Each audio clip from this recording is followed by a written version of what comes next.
Hey guys, you're standing in London in the year 1807, and the first thing you smell isn't fresh-baked bread or roses from the garden. It's something far more modern: coal gas. Pungent, metallic, and faintly sulfurous, it bites at the inside of your nose like a chemistry experiment gone wrong. But don't hold your nose. That smell? That's the scent of the future. It's the trace element of an idea that will reshape your city, your evenings, even your sense of self. You're on Pall Mall, where gaslight has just been lit for the first time in a public space. This isn't a demonstration in a gentleman's club or a fringe lecture at the Royal Society. This is outdoors. This is real. This is London's night being rewritten by human hands. And for the first time, the night pushes back. People around you gasp, not dramatically, but with a quiet awe, like they're witnessing something sacred and slightly dangerous. The lamplight doesn't flicker like a candle or sway like oil. It's steady, strong. The flames are housed in sleek iron lanterns, lined up like sentinels down the street, casting golden auras over the cobblestones. You look around and notice something almost unsettling. People can actually see each other's faces. At night, pupils adjust, postures shift. And whether they realize it or not, everyone's already standing a little straighter. Up until now, the darkness was an equalizer. It swallowed details. It smudged boundaries. After sundown, rich and poor alike vanished into the same grayish gloom. Even the gas lamps of the past, the old oil-fueled streetlights, offered only token resistance against the night. If you stayed out too long, you risked more than a stumble. Crime thrived, so did gossip. So did anonymity. The dark gave cover not just to criminals but to confessions, secret trysts, and street corner dreams. But tonight, the rules have changed. Gaslight stretches time. Suddenly, 9 p.m. doesn't feel like the end of the day. It feels like intermission. Theater owners rejoice. Coffee houses extend their hours.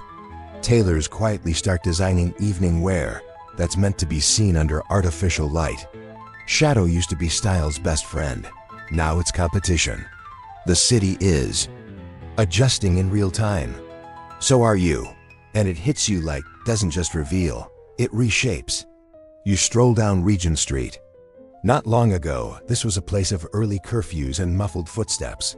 Now the paving stones glint beneath your boots. You catch the gleam on a shop window where gaslight dances over silverware and lace.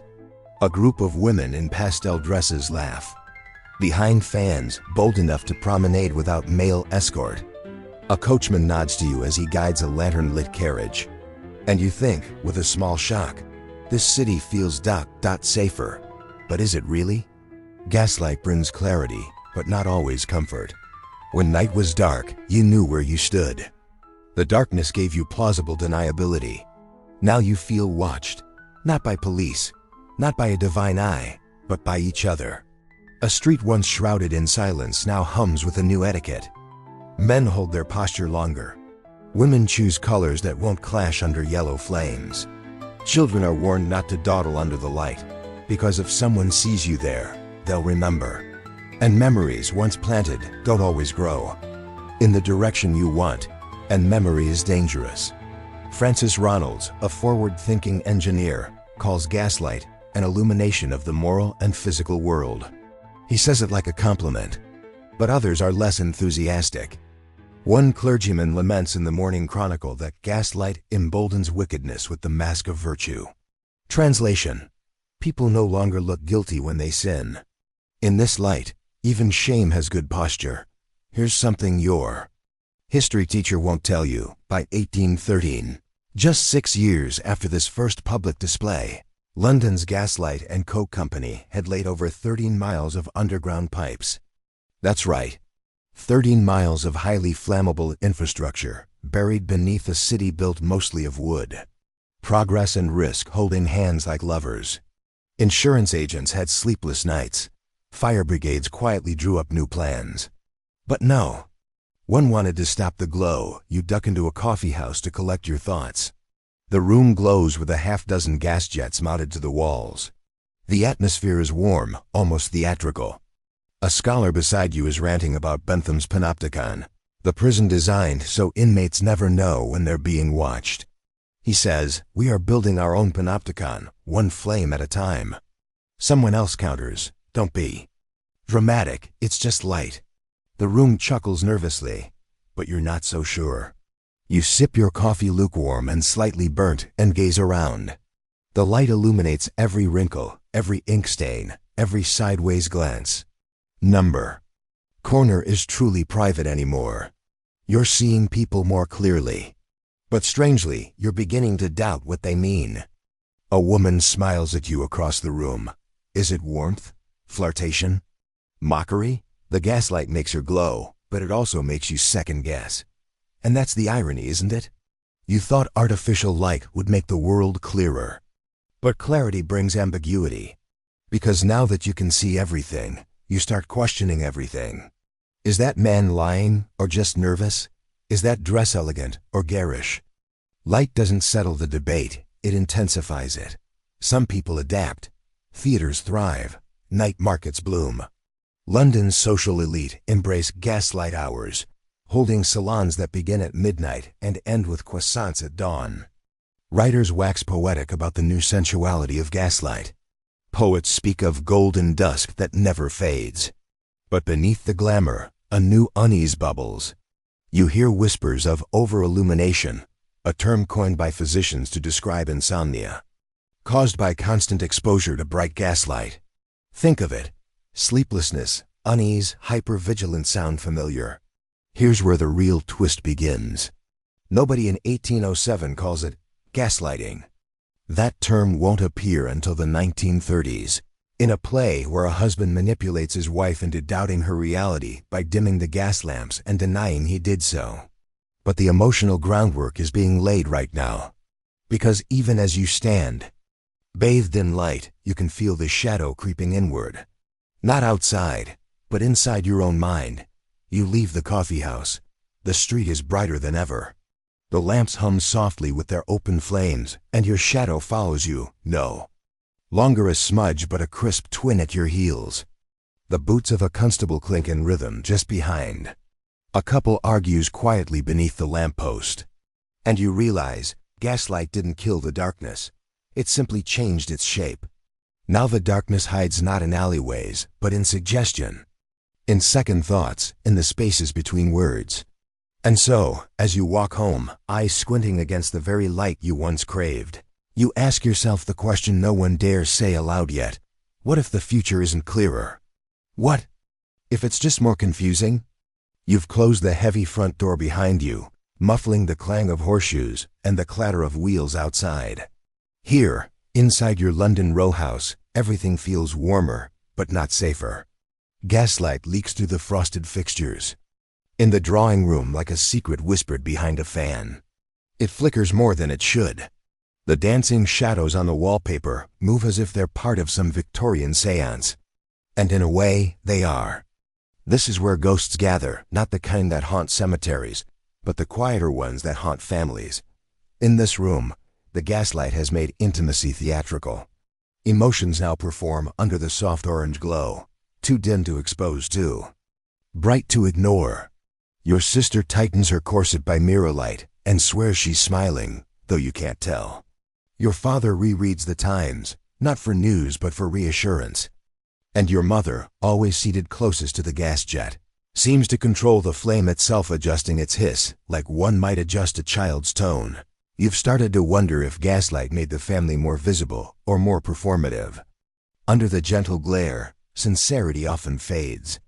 You catch your brother practicing his laugh before guests arrive, like an actor rehearsing lines. Your mother rehearses too. A worry about bills she expressed just so. A tale about your cousin's scandalous affair, delivered with careful inflection. And you play your role, nodding when expected, furrowing your brow during political talk, blushing politely when teased. Everyone is illuminated, but no one is seen. The gaslight, of course, was marketed as a symbol of modern comfort, more reliable than candles, less sooty than oil. What the ads didn't say was how it introduced a new architecture of attention. Candles revealed only what was necessary. Gaslight reveals just enough to feel exposed, and not enough to feel safe. It creates a stage but no script. It's not just your family. Across London, drawing rooms became theaters of subtle manipulation. Philosopher Charles Babbage wrote about how the regular rhythm of mechanical logic could improve moral life. But here in the half-light, logic breaks down. Faces blur, intentions fade, and your sense of certainty slips with each flicker. Your uncle tells a joke that sounds cruel, but the light in his eyes, do you imagine it? Suggests affection. Your aunt feigns concern, but is it real, or just an echo of last week's drama? The gaslight doesn't decide. It only hints. Historians still debate whether gaslight changed domestic life or merely revealed what was already cracked beneath the Victorian veneer. Some say it prolonged evenings, fostering more connection. Others say it created a surveillance state inside the home where every sigh, every blush, every misplaced glance could now be caught and misinterpreted. You think about that after the guests leave.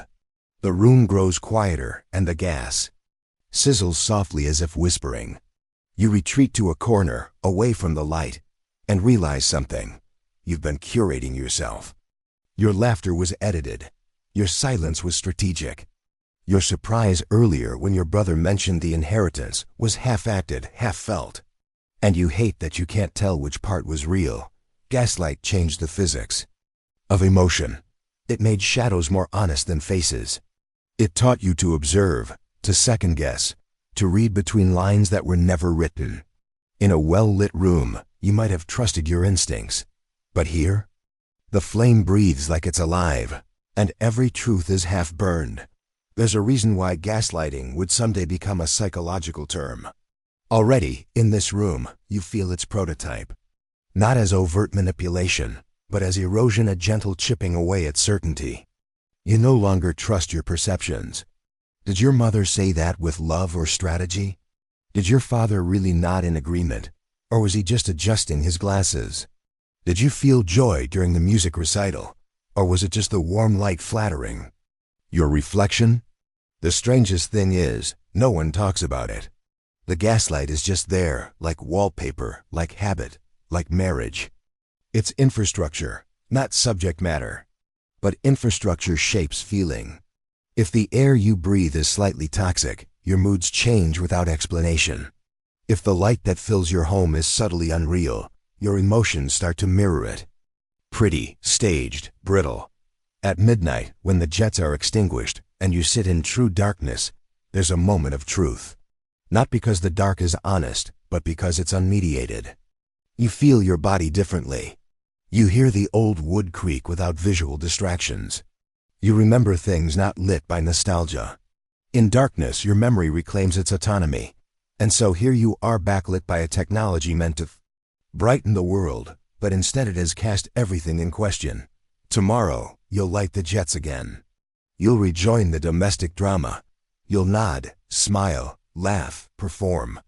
But tonight, in the dark, you remember what unlit honesty feels like. You walk into the drawing room, lit just barely by the glow of two gas sconces fixed symmetrically on either side of the large parlor mirror. The flames tremble like uncertain memories. Their glow skims the brass frames, dances on the damask wallpaper, and splashes itself against your face in flickering rhythms. You catch your own reflection in the glass, faint, distorted, and oddly doubled. One moment, your expression is stern and composed. The next, you appear as though you're on the verge of tears. It's not the mirror that changes, of course. It's the light. It always is. By now, you've learned not to trust what you see after sunset. This room, once a place for lace-covered furniture, decanters, and gentle social games, has become an arena of emotional ambiguity. You sit on the tufted chair where your mother used to embroider, the cushion still worn where her small body nested for hours. The gaslight throws a long warped shadow behind you, making your own shape seem grotesque. The house is quiet, but not silent. The hiss of the gas burners has a sound you once likened to cicadas in a summer field, comforting, even nostalgic. But now it carries a hiss of something accusatory, like it's whispering all the things you don't want to admit. Gaslight. In 19th century, London was more than a domestic convenience. It was a social filter, bending appearances, softening truths, and sometimes hardening lies. With its promise of progress came a kind of curated reality, a twilight zone of perception where things looked better than they felt and felt worse than they truly were. At parties, your guests commented on how cozy the room looked under gaslight. They never saw the puddles of shadow in the corners where you sometimes stood, alone and unsure whether it was your mood or the lighting that changed the mood of the room. That's the paradox of gaslight. It illuminates well. It deceives. In the drawing room, even your sense of self becomes vulnerable. You might think your partner's tone was cruel, or was it? Perhaps the flicker of the flame merely caught their expression wrong. Perhaps your own mood bent the light in your memory. Historians still debate whether Victorian anxieties about morality and madness were stoked by changes in illumination, or whether gaslight simply revealed the madness already simmering beneath the surface. But let's go deeper, not just historically but internally. In this gaslit room, your internal critic speaks louder. You wonder whether your suspicions are valid or a symptom of your nerves. The word gaslighting, though coined much later, lives in this moment. You doubt yourself. You replay conversations.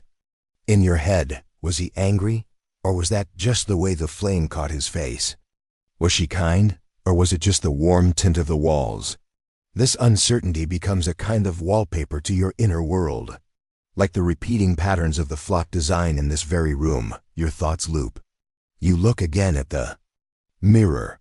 The frame is tarnished, speckled with age, much like your confidence. A gaslit room is a room where perception is performative, and you are both actor and audience. You shift in your chair, and the mirror reflects another version of you, perhaps. A stronger one, perhaps just an echo. Outside, a fog settles over the street.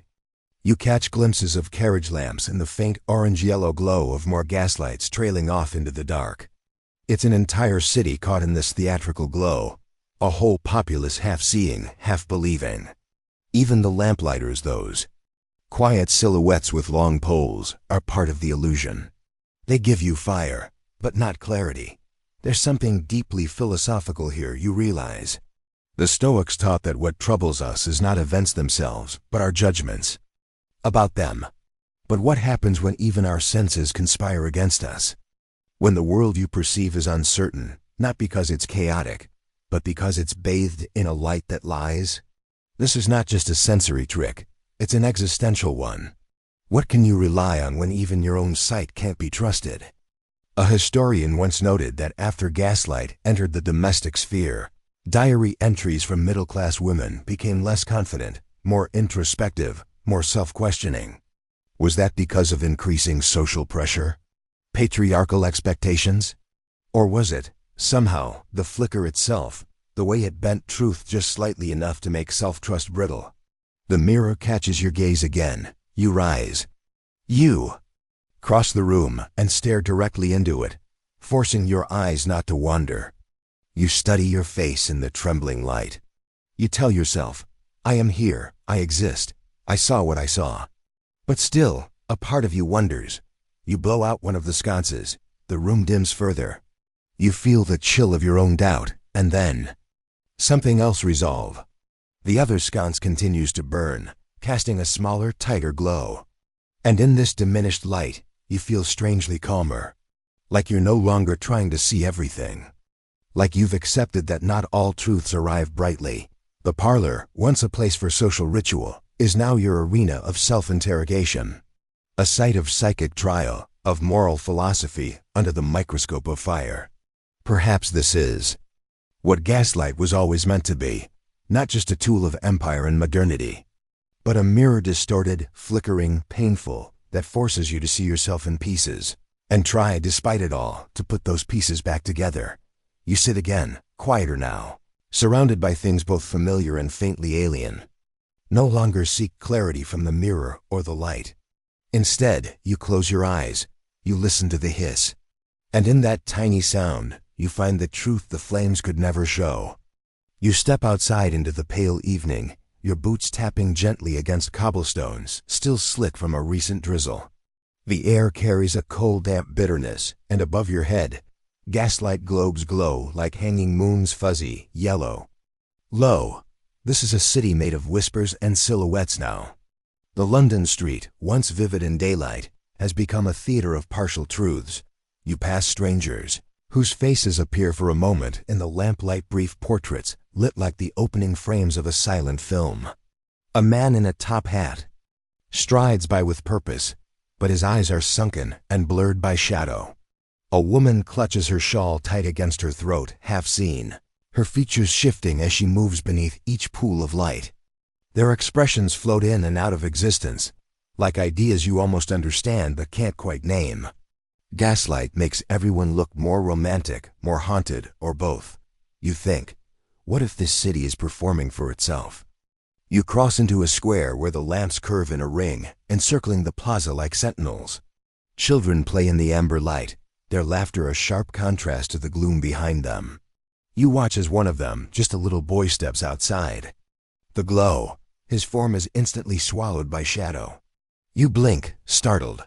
It's like he vanished. But then he returns, a stick in his hand, rejoining the others, who never even noticed he left. There's a lesson in that moment. Visibility is everything. To be seen is to exist.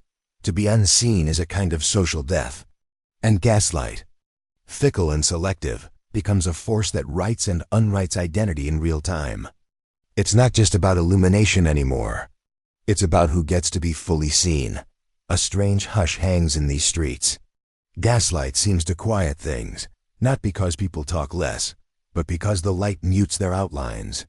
You hear the hum of conversations from open windows and behind pub doors, but their voices don't quite match the forms you glimpse beneath the lanterns. It's like hearing a soliloquy from a play while staring at the wrong character on stage. Back in the 1830s, when gaslight was first introduced en masse to London streets, it was hailed as a marvel. Crime fell, commerce grew. Pedestrians walked later into the evening. But something else grew alongside it, a culture of performance. Shopkeepers lit their windows brighter. Women were told to mind their expressions as they walked beneath the lamps.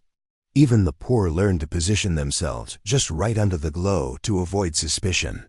Your posture, your shadow, your pacing, everything now was a performance. For the light, some historians still debate whether these lights genuinely made the city safer, or simply made the dangerous parts harder to see. Crime reports dropped, yes, but arrests didn't always match the decrease. There was visibility, but was there justice? You approach a small alley when you used to run through as a child when the market closed. In daylight it seemed smaller, narrower, just a side path. But now, with gaslight only skimming its entrance, it feels like a chasm. You take a step closer, and the light at your back throws your shadow into the alley. It stretches ahead of you, unnatural, long-limbed, thin as wire. You feel yourself hesitate, not because of what's in the alley, but because of what the shadow suggests. A version of you extended, warped, and vulnerable. Gaslight plays these tricks often. It not only lights your body, it separates you from it. You become a character walking beside yourself, never quite in sync. The flickering flames, constantly alive with motion, hint at something theatrical. This city isn't just lit, it's staged. And what is theater but illusion? That's what you've come to understand. Gaslight blurs the line between sincerity and performance, until you're no longer sure whether you're reacting authentically or playing a role constructed by expectation and filtered by flame. Remember walking past a constable last week and smiling too hard, too fast, because something in the lighting made your face look severe in the shop window. You corrected your expression based on a reflection. It's comical in retrospect, and yet quietly horrifying. You adjusted your personality to suit a trick of flame and glass. Now, standing near the alley, you begin to think more broadly. What if society itself is built on flickering perceptions? What if we've always been adapting not to truth, but to whatever light makes us look safest, kindest, or most acceptable? The Stoics would advise you to master your perceptions too. Know that the external world is indifferent, and only your judgment gives it value. But here on this gaslit street, it seems the world is doing all the judging, and you're merely a reflection trying to stay within bounds. You walk again. toward a row of houses whose windows glow from within. In each one, gaslight draws little domestic scenes: a couple eating in silence, a woman brushing her daughter's hair, a man writing with intense focus by a roll-top desk. These lives are backlit like dioramas in a museum. From your vantage, they seem peaceful, serene. But you know, having lived behind such windows, that every glow has its shadows. Every flame dances near doubt. Perhaps the most unsettling thing about gaslight isn't that it deceives you. It's that it invites you to participate in your own deception. You pose a little differently in the light. You speak more gently near the glow. You adjust constantly and then forget you ever adjusted. You turn the corner and pause before your own door. The lamplighter has already passed. The flame above your stoop burns a soft orange, just bright enough to remind you that you are visible now, that someone might be watching. You check your expression in the window, not out of vanity, but because some part of you still wants to know how you appear. And then you realize the real illusion isn't in the light. It's in your willingness to accept appearance as truth. You are sitting now, alone, finally, in a narrow upstairs room where the walls are close and the air is thick. The gaslight hisses gently beside you, its tiny flame held behind the cloudy dome of glass like a restless spirit.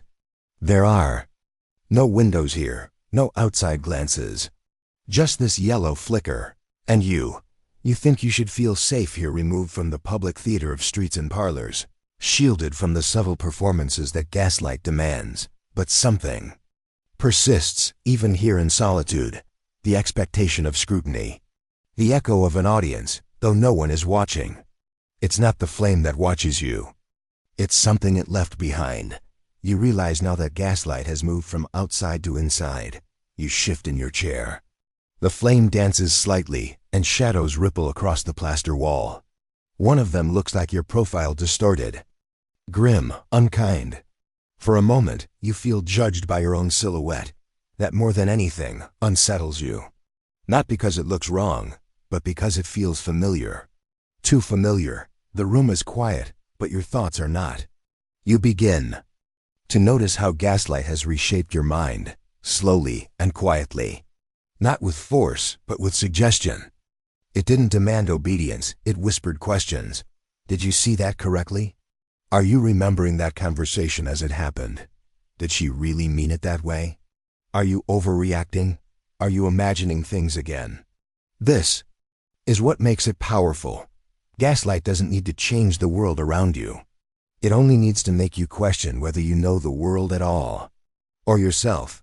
This, of course, is the origin of the term that would later become so infamous: gaslighting, not just a historical technology, but a psychological tactic. A slow erosion of certainty, a chipping away of trust in your own senses, until you begin to seek confirmation outside yourself for even the smallest truths. You wonder, how did we get here? It wasn't just one invention, one flame.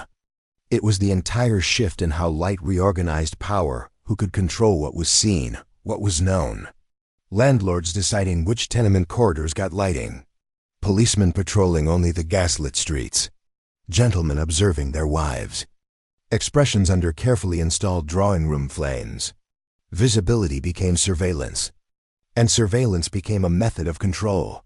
You recall how, just last month, your neighbor whispered that she had been overly emotional during dinner with her husband. "It must have been the gaslight," she said, half laughing. "It makes me feel so strange." As if the light itself had pressed some feeling onto her, made her unstable.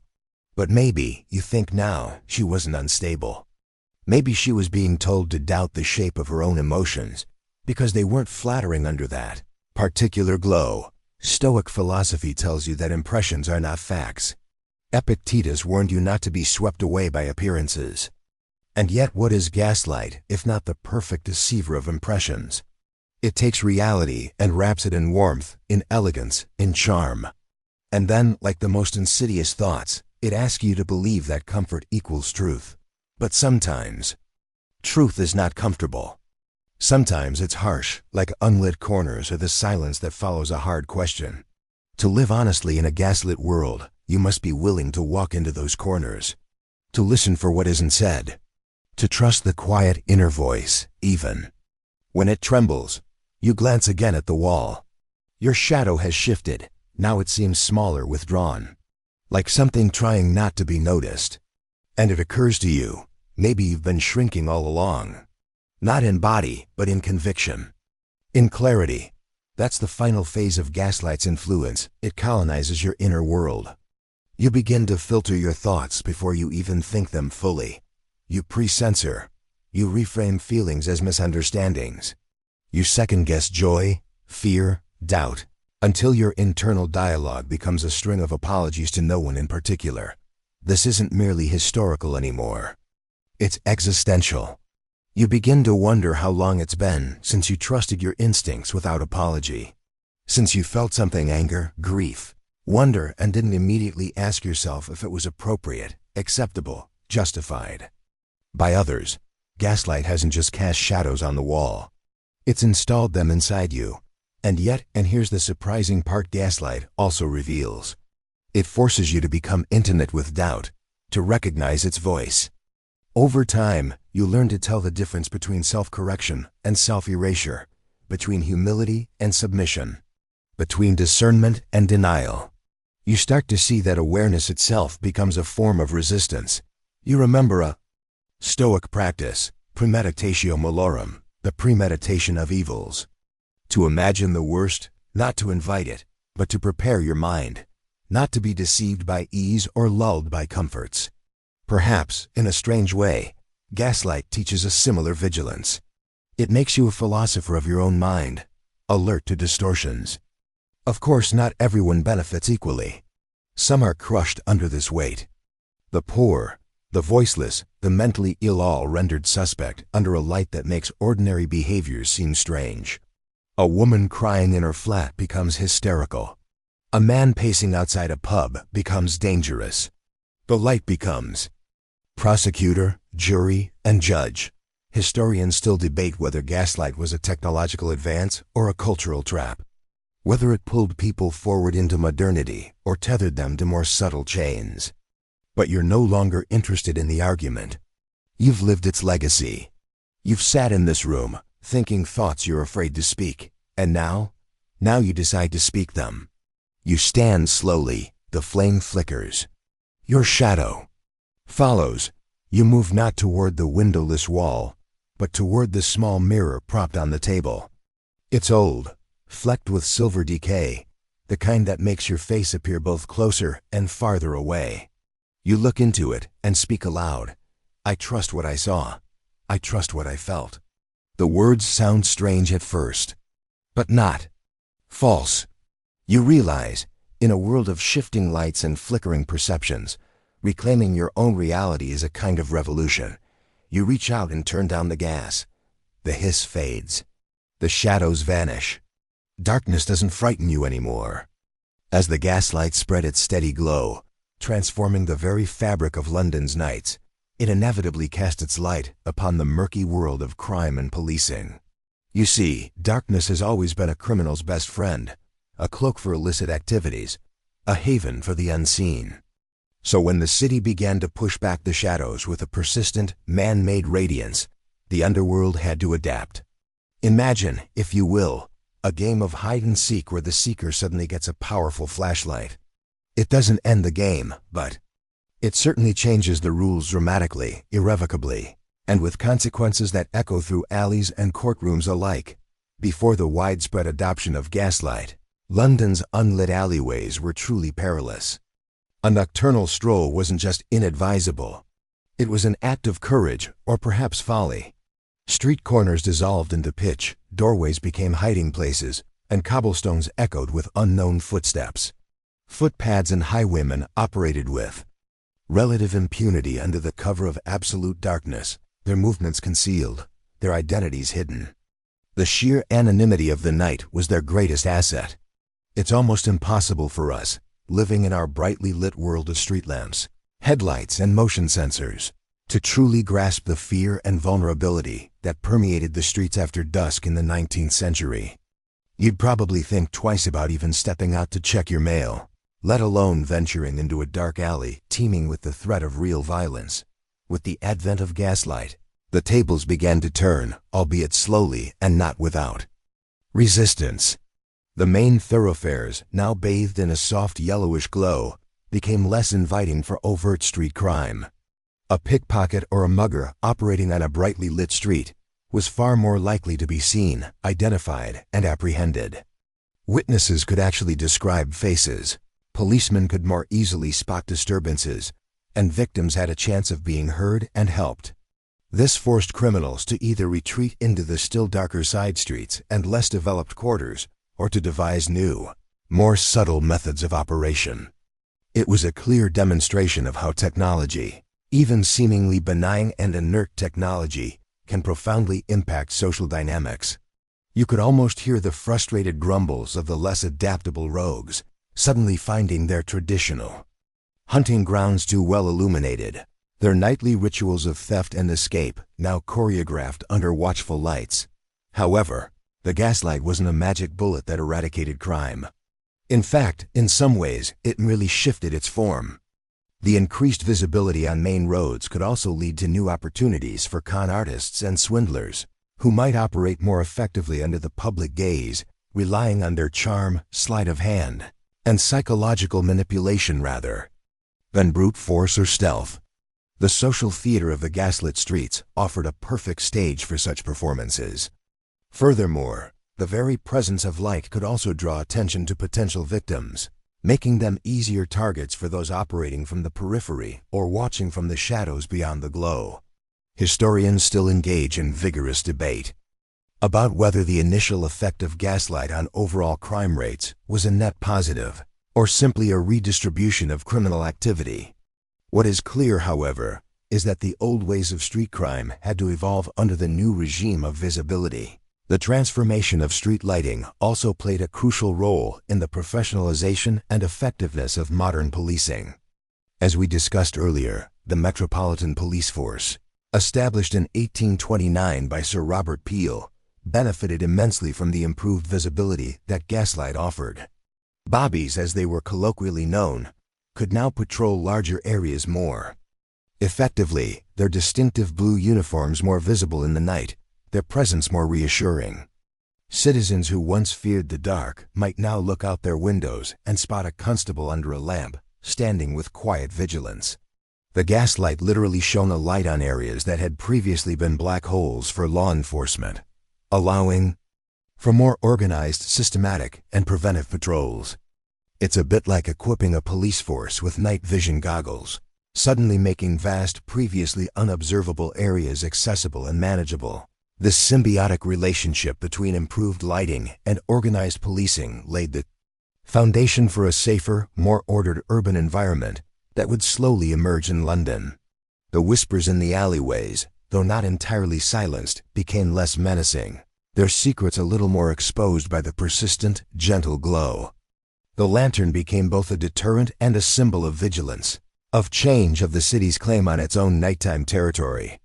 Criminals now had to consider not only whether their victim was wealthy or isolated, but also whether they stood under a gas lamp or within earshot of a patrolling officer. For the first time in centuries, the night no longer belonged entirely to those with malicious intent, yet this glow of authority was not without its complications. There were fears that constant illumination might lead to over-policing, to surveillance creeping into every corner of public life. Was the light a form of liberation, or was it the first spark of a society forever watched and regulated? The debate, like the shadows, persists. Some feared that while the gaslight pushed back the criminal darkness, it also pushed society toward an environment of constant observation, a precursor, perhaps, to the surveillance culture of future centuries. Did the lamp protect, or did it expose? Did it foster safety, or breed a new form of fear? Still, for the everyday Londoner navigating the complex geometry of alleyways and boulevards, the presence of light meant reassurance. It meant the possibility of walking to work or returning from the theater without dread, of seeing and being seen, of a city slowly becoming safer not through brute force, but through illumination. And so, with every new gas lamp installed, city not only brightened its streets, but redefined its nights, making the dark just a little less dark. The The fear just a little less sharp. With the streets becoming increasingly illuminated, the gentle glow of gaslight began to beckon Londoners out of their homes and into a vibrant, newly accessible world of evening entertainment. You see, before the widespread reach of gaslight, the city's night was not an invitation, it was a boundary. Most leisure, if it occurred at all after sunset, was confined to private parlors or dim smoke-filled taverns. But now, with this persistent, almost cheerful illumination spilling onto sidewalks and thoroughfares, the idea of nightlife began to emerge, flickering at first, then burning steadily brighter with every new gas lamp. At the very center of this cultural shift were the raucous, irresistible music halls. Imagine stepping out of your quiet, lamp-lit home and into a gaslit street alive with motion and sound, each step leading you closer to the pulse of laughter, music, and communal joy. It's not unlike stepping onto a carnival midway electric. Noisy, full of promise, the music halls were not merely places of amusement. They were the bustling soul of Victorian working-class entertainment. These were grand, sometimes ostentatious buildings, filled with a spirit of celebration and excess, where the hardships of the day could be laughed away in a few short hours. Gaslight didn't just illuminate these halls, it defined them. Imagine ornate chandeliers hung from high decorative ceilings, hundreds of jets burning in carefully arranged fittings, casting a golden shimmer over the red velvet seats and the gleaming wood of the stage. The performers, singers, comedians, dancers, and magicians didn't simply walk onto a platform. They emerged into a theatrical blaze of artificial daylight. Without gaslight, much of the visual magic would have been lost to shadow. It wasn't just about brightness, it was about spectacle, clarity, and drama. You begin to see how even light itself can become a kind of performer. These venues catered to all walks of life, but especially to the working masses. Factory workers, shop clerks, street vendors, seamstresses, they all found a shared sanctuary here. After a long day of labor, the music hall was a reward, a place where people laughed together, sang along with familiar tunes, and perhaps forgot the soot and grind of industrial London for a while. The performances were fast-paced and eclectic, from slapstick to sentimental ballads, from acrobatics to political satire. And always, the warm glow of gaslight ensured that every seat in the house had a view. For once, illumination was not a privilege, it was democratically shared. You might not have been able to afford a box seat, but your experience of the stage, bathed in the same steady light, was just as vivid. Gaslight allowed these shows to become larger and more elaborate. Costumes shimmered, props sparkled, and stage illusions dazzled with a clarity previously unimaginable. Candlelight could never have done justice to the fine embroidery of a music hall, diva's gown, or the gleam in a comic's mischievous grin. The gaslight created an immersive space, a theatrical world nestled inside the darker city. Picture the hall erupting with laughter, tankards clinking, a sea of faces glowing beneath golden arcs of light. It was a kind of communion, not just between performer and audience, but between strangers bound together by warmth, humor, and shared experience. You didn't just watch a show. You became part of a nightly ritual powered by the miracle of gas. Of course, not everyone was delighted by this new nocturnal culture. The music halls, despite their popularity, attracted a fair amount of moral scorn. Social reformers, religious leaders, and self-appointed guardians of public virtue wrung their hands over what they saw as dens of licentiousness and impropriety. The gaslight, which revealed every stage trick and shimmering dress, also laid bare the free mingling of sexes, the public consumption of alcohol, and the raw, sometimes ribald humor of the acts. Some argued that these venues encouraged idleness and drunkenness. Others whispered about the moral degradation of women seen enjoying themselves too freely in such settings. You could almost hear the clucking disapproval of the upper-class parlor as they imagined gaslit halls teeming with sin. But you also sense, behind the outrage, a kind of fear of losing control over a working class that was for the first time defining its own leisure spaces and rhythms. Historians still debate whether these moral objections were sincerely about virtue, or whether they masked deeper anxieties about class, gender, and control. Was the music hall an affront to propriety, or was it merely a space where old norms no longer held sway? Regardless of the controversy, the halls endured and thrived. Their popularity only grew through the 19th century, eventually inspiring similar venues across Britain and influencing the evolution of popular theater, vaudeville, and even cinema.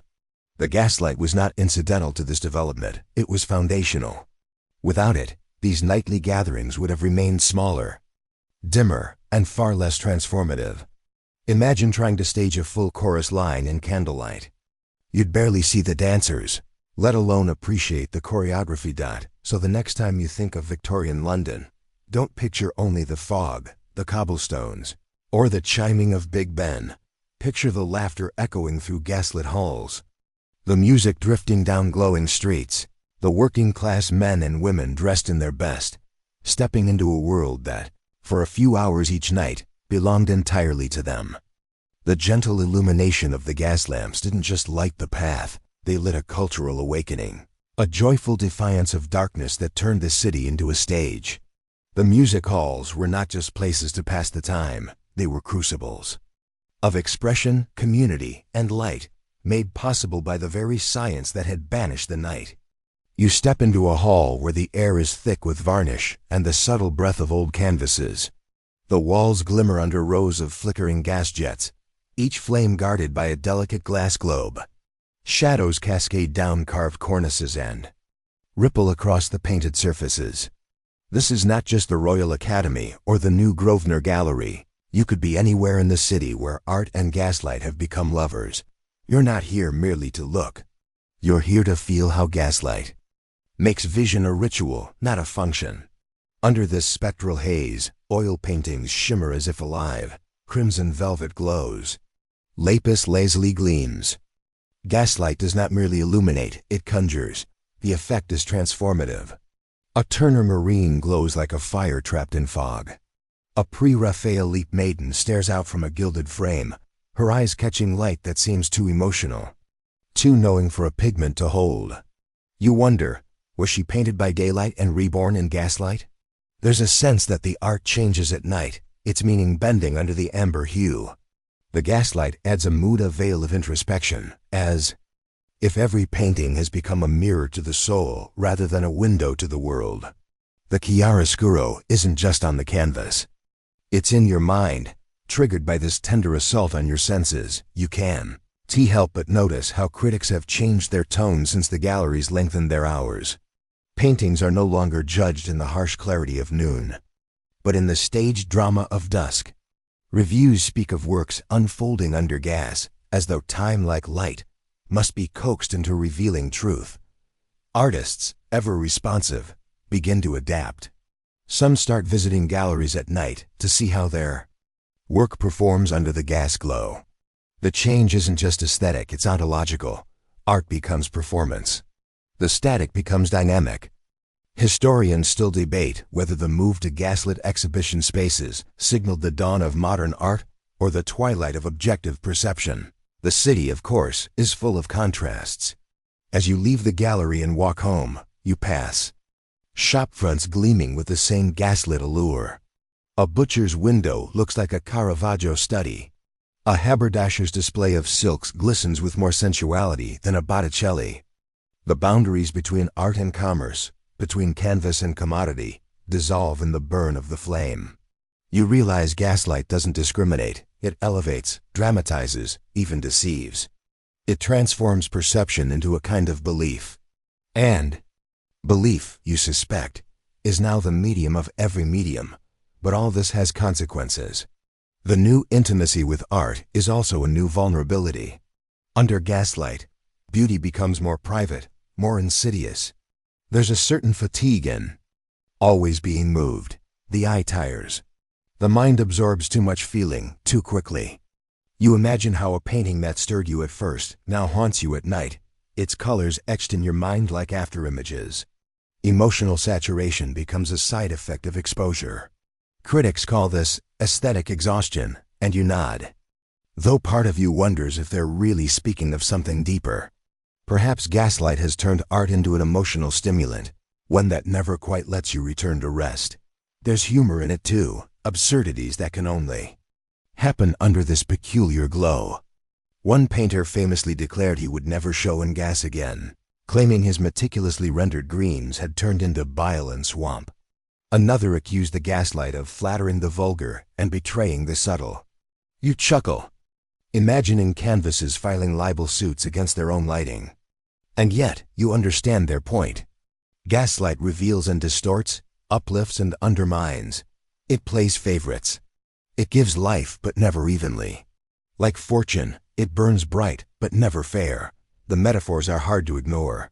In a society increasingly obsessed with psychology, the gaslit gallery becomes a kind of dreamscape, a subconscious in architecture. The artworks, already symbols, are now symbolic twice over, bathed in a light that is neither natural nor entirely artificial.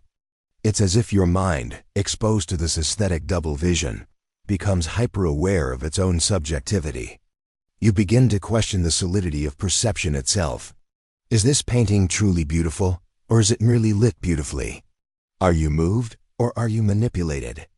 Gaslight has made the gallery a space of suspicion as much as admiration. And so you stand before one final canvas, a modest landscape, barely noticed in daylight. But now in the golden murk, it whispers to you. The trees seem to breathe.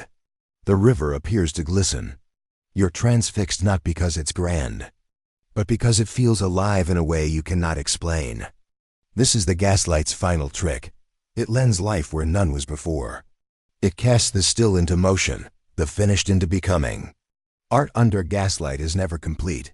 It is always unfolding.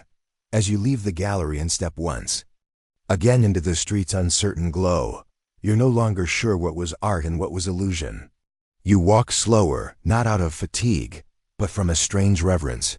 The city has become a canvas, the gas lamp's brushstrokes. Every puddle holds a Monet, every alley a Rembrandt. And your own reflection shimmering in the window of a closed bookshop reminds you that under gaslight, even the self is a composition. Whether truth or trick, you do not know. But you feel it, deeply, lastingly. And that is the gaslight's final philosophy, to blur the line between seeing and believing until you cannot remember which came first. Having seen how gaslight transformed public spaces and fueled artistic endeavors, let us now step inside, beyond the grand streets and bustling music halls, and consider how this steady glow quietly, yet profoundly, permeated the private sphere of Victorian homes.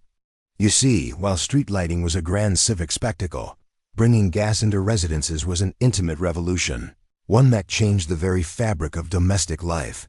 Imagine transitioning from rooms lit by flickering candles or smoky oil lamps to a consistent, controllable light that extended the day itself. It's a shift akin to moving from dial-up internet to high-speed fiber in your home suddenly. The possibilities of evening hours are dramatically expanded, reshaped by convenience and brilliance. For centuries, home illumination had been an exercise in compromise. Candles, often made from animal fat or wax, burned quickly, needed constant attention, and dripped a mess that no one enjoyed cleaning up.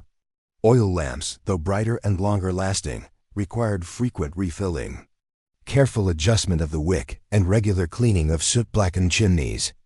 And neither of these traditional sources offered much reach.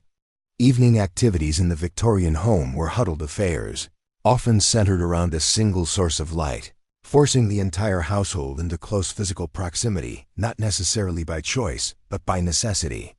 Picture a family of 5 trying to read or sew together by the flickering flame of a single lamp. It was more a struggle than a scene of cozy domestic bliss. It makes you appreciate the modern luxury of individual bedside lamps, doesn't it? Enter gaslight, slowly and cautiously, but irrevocably. The introduction of gaslight into homes was not as immediate as the installation of street lamps, partly due to cost, but also because of safety concerns. After all, what could be more disquieting than introducing a flammable, invisible gas into your walls, one that hissed and flickered and smelled slightly of brimstone? But gradually, as the infrastructure improved and the dangers were better understood, more and more households took the plunge. With a simple twist of a brass key or the press of an ignition lever, Rooms once cloaked in shadow now bloomed with warm golden light. Entire rooms, not just corners, could be evenly illuminated. This wasn't just about brightness, it was about control, consistency, and the ability to design your evening life with new intention. Think of how this changed household dynamics. Social gatherings could now stretch well into the night, no longer dictated by the sun's arc. The drawing room became a true living space after dark, suitable for card games, music, conversation, and reading. The gaslit parlor glittered, not unlike the music halls, albeit on a smaller scale. And the gas jets decoratively mounted with etched glass globes and brass fixtures weren't just practical. They were ornamental, designed to show off both the wealth and taste of their owners. Imagine how a young Victorian woman might sit under the glow, reading a serialized Dickens novel, her face clearly lit, her thoughts stretching just as far as the shadows now receded. But more than just leisure was transformed. Domestic labor, particularly the work traditionally done by women, became less arduous and more flexible. Sewing, mending, cleaning, bookkeeping, these could now be done with far less strain on the eyes and extended later into the evening. Kitchens, once hazardous and dimly lit after sunset, became usable for longer. The simple act of gaslighting. A hallway allowed children to move safely through the house or read a bedtime story with confidence. It was a quiet but powerful shift, allowing the home to be not just a place of rest after daylight, but a hub of continued productivity, education, and intimacy. Historians still debate the broader social effects of this illumination. Did it bring families closer together by extending shared time? Or did it allow them to retreat further into private spaces, now that every room could be independently lit? Was it an engine of togetherness or a catalyst for individualism? The truth likely lies somewhere in between. What is certain is that the rhythms of daily life were permanently altered. The binary of day and night blurred ever so slightly. Evenings, once a time of natural wind down, became fertile ground for activity. This modest flick of a gas tap may have quietly set the stage for the later 20th century hustle culture, the late-night studying, the after-hours tinkering, the midnight brainstorming session. And yet, for all its conveniences, the domestic gaslight was not without its anxieties. Even the most refined installations came with a faint hiss and an ever-present smell. Households lived with a kind of ambient nervousness. Was the flame out completely, or was there a small leak? Could a curtain brush too close? Were the children safe? It's hard to overstate the unease many felt sleeping in rooms where gas lines ran through the walls. Accidents were rare but memorable. Newspaper columns occasionally reported grim tales of poisoning or explosion, cautioning readers to inspect their fittings and remind the servants of proper shut-off procedure. Safety matches and pilot lights became household buzzwords. Victorian mothers, already burdened with the care of their families, now carried the additional invisible responsibility of gaslight vigilance. Heat was another drawback. Those charming glass-domed wall sconces, so fashionable in the parlors and dining rooms of the middle class, also acted as little furnaces. The flame, while not enormous, still gave off substantial warmth, especially when reflected by mirrors or brass fittings. In winter, this was a welcome bonus. In summer, however, it was an invitation to swelter. More than one family dinner ended with flushed cheeks and open windows, despite the persistent London chill. Ventilation became a concern. Ceiling vents, transoms, and chimney flues were repurposed not only for coal smoke, but for managing the new heat and fumes of domestic gaslight. Still, despite its flaws, gaslight came to symbolize comfort, modernity, and middle-class respectability. Having gas installed was a badge of progress, a signal that your household was keeping pace with the city's pulse. It meant your home was part of something bigger, plugged into the arteries of Victorian progress. Advertisements for gaslight fixtures filled catalogs. The domestic interior, once designed around the limitations of natural light, was reimagined under this reliable, golden sun of human invention. And so, gaslight didn't just brighten homes, it reframed them. It redefined what was possible. In the evening hours, expanded how time was spent, and subtly reshaped domestic roles and relationships. You can almost imagine, in the gentle quiet of a gaslit drawing room, a family reading together, their silhouettes cast softly against the wallpaper, while beyond their windows, the street lamps echo the same steady glow. The outside world may have been full of change, but within the walls of the Victorian home, that glow represented stability, warmth, and a promise of modern life yet to unfold. And now we come to the long goodbye. You've walked beneath the soft yellow haze, wandered the glimmering arcades, sat with strangers in theaters where gas hissed overhead like a patient dragon. You've seen parlors transformed, pages turned under steady jets of flame, secrets whispered by women in corsets, shadows elongated across nursery floors. But everything burns down eventually. Even a flame as steady as this must one day sputter, flicker, and fade. The decline of gaslight wasn't dramatic. It didn't explode, crash, or vanish overnight. It dimmed, slowly, reluctantly, like an old actor giving one last bow before slipping into the wings. The culprit? Electricity, with its silent promise of safety, its sleek wires and sterile glow. Compared to the theatrical sensuality of gaslight, electricity was austere, almost Puritan. But it was clean, efficient, and crucially non-lethal. No more gas leaks, no more accidental asphyxiation, no more hissing pipes or burnt velvet curtains. Electric light didn't hum a warning. It just lit the room and moved on. By the 1880s, whispers of the new power source were growing louder in drawing rooms and factories alike. By the 1910s, electric bulbs were becoming accessible, even fashionable. And by the 1930s, in most major cities, gaslight had all but vanished, relegated to rural corners, nostalgic inns, and the flickering memory of the elderly. Yet it left behind more than soot and brass fittings. It left an imprint on how people imagined night, beauty, and the very idea of control over darkness. Historians still debate whether the shift to electric light was solely technological or also cultural. Was it merely about safety and efficiency, or was there a deeper, unconscious longing to distance ourselves from the emotional intimacy gaslight imposed? Because that golden glow, however elegant, was also fragile. It invited introspection, made rooms feel womb-like, gave shadows weight.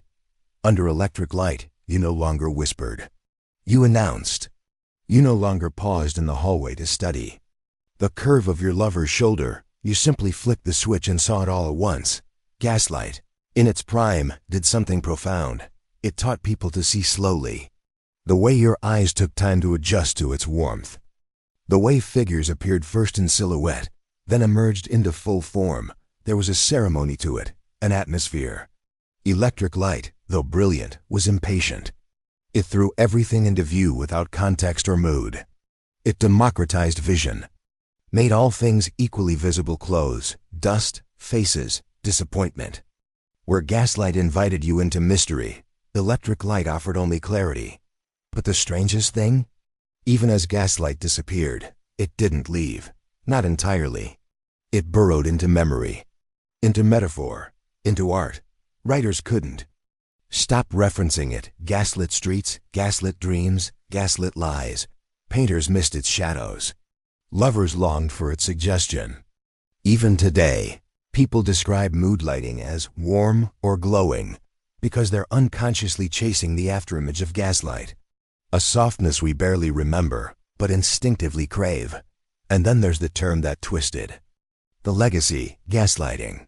Originally coined in the 1938 stage play Gaslight and made infamous by its 1944 film adaptation, the term now refers to a form of psychological manipulation where a person is made to question their memory, perception, or sanity. It's ironic, isn't it?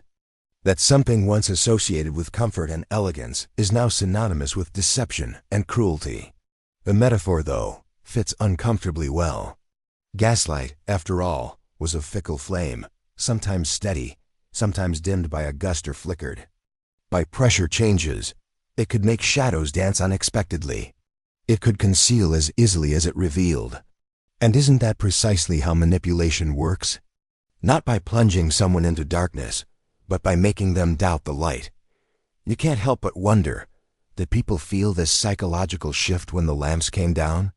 Did older Londoners miss the hiss, the ritual, the way rooms felt alive, or did they welcome the clean break, the removal of one more domestic anxiety? Perhaps both. Progress is always bittersweet. It takes away while it gives. The telephone erased the art of letter writing. The automobile killed the intimacy of the carriage ride. And electricity? It obliterated dusk. Still, in some quiet corners of the world, gaslight lingers. Not for necessity, but for ambience.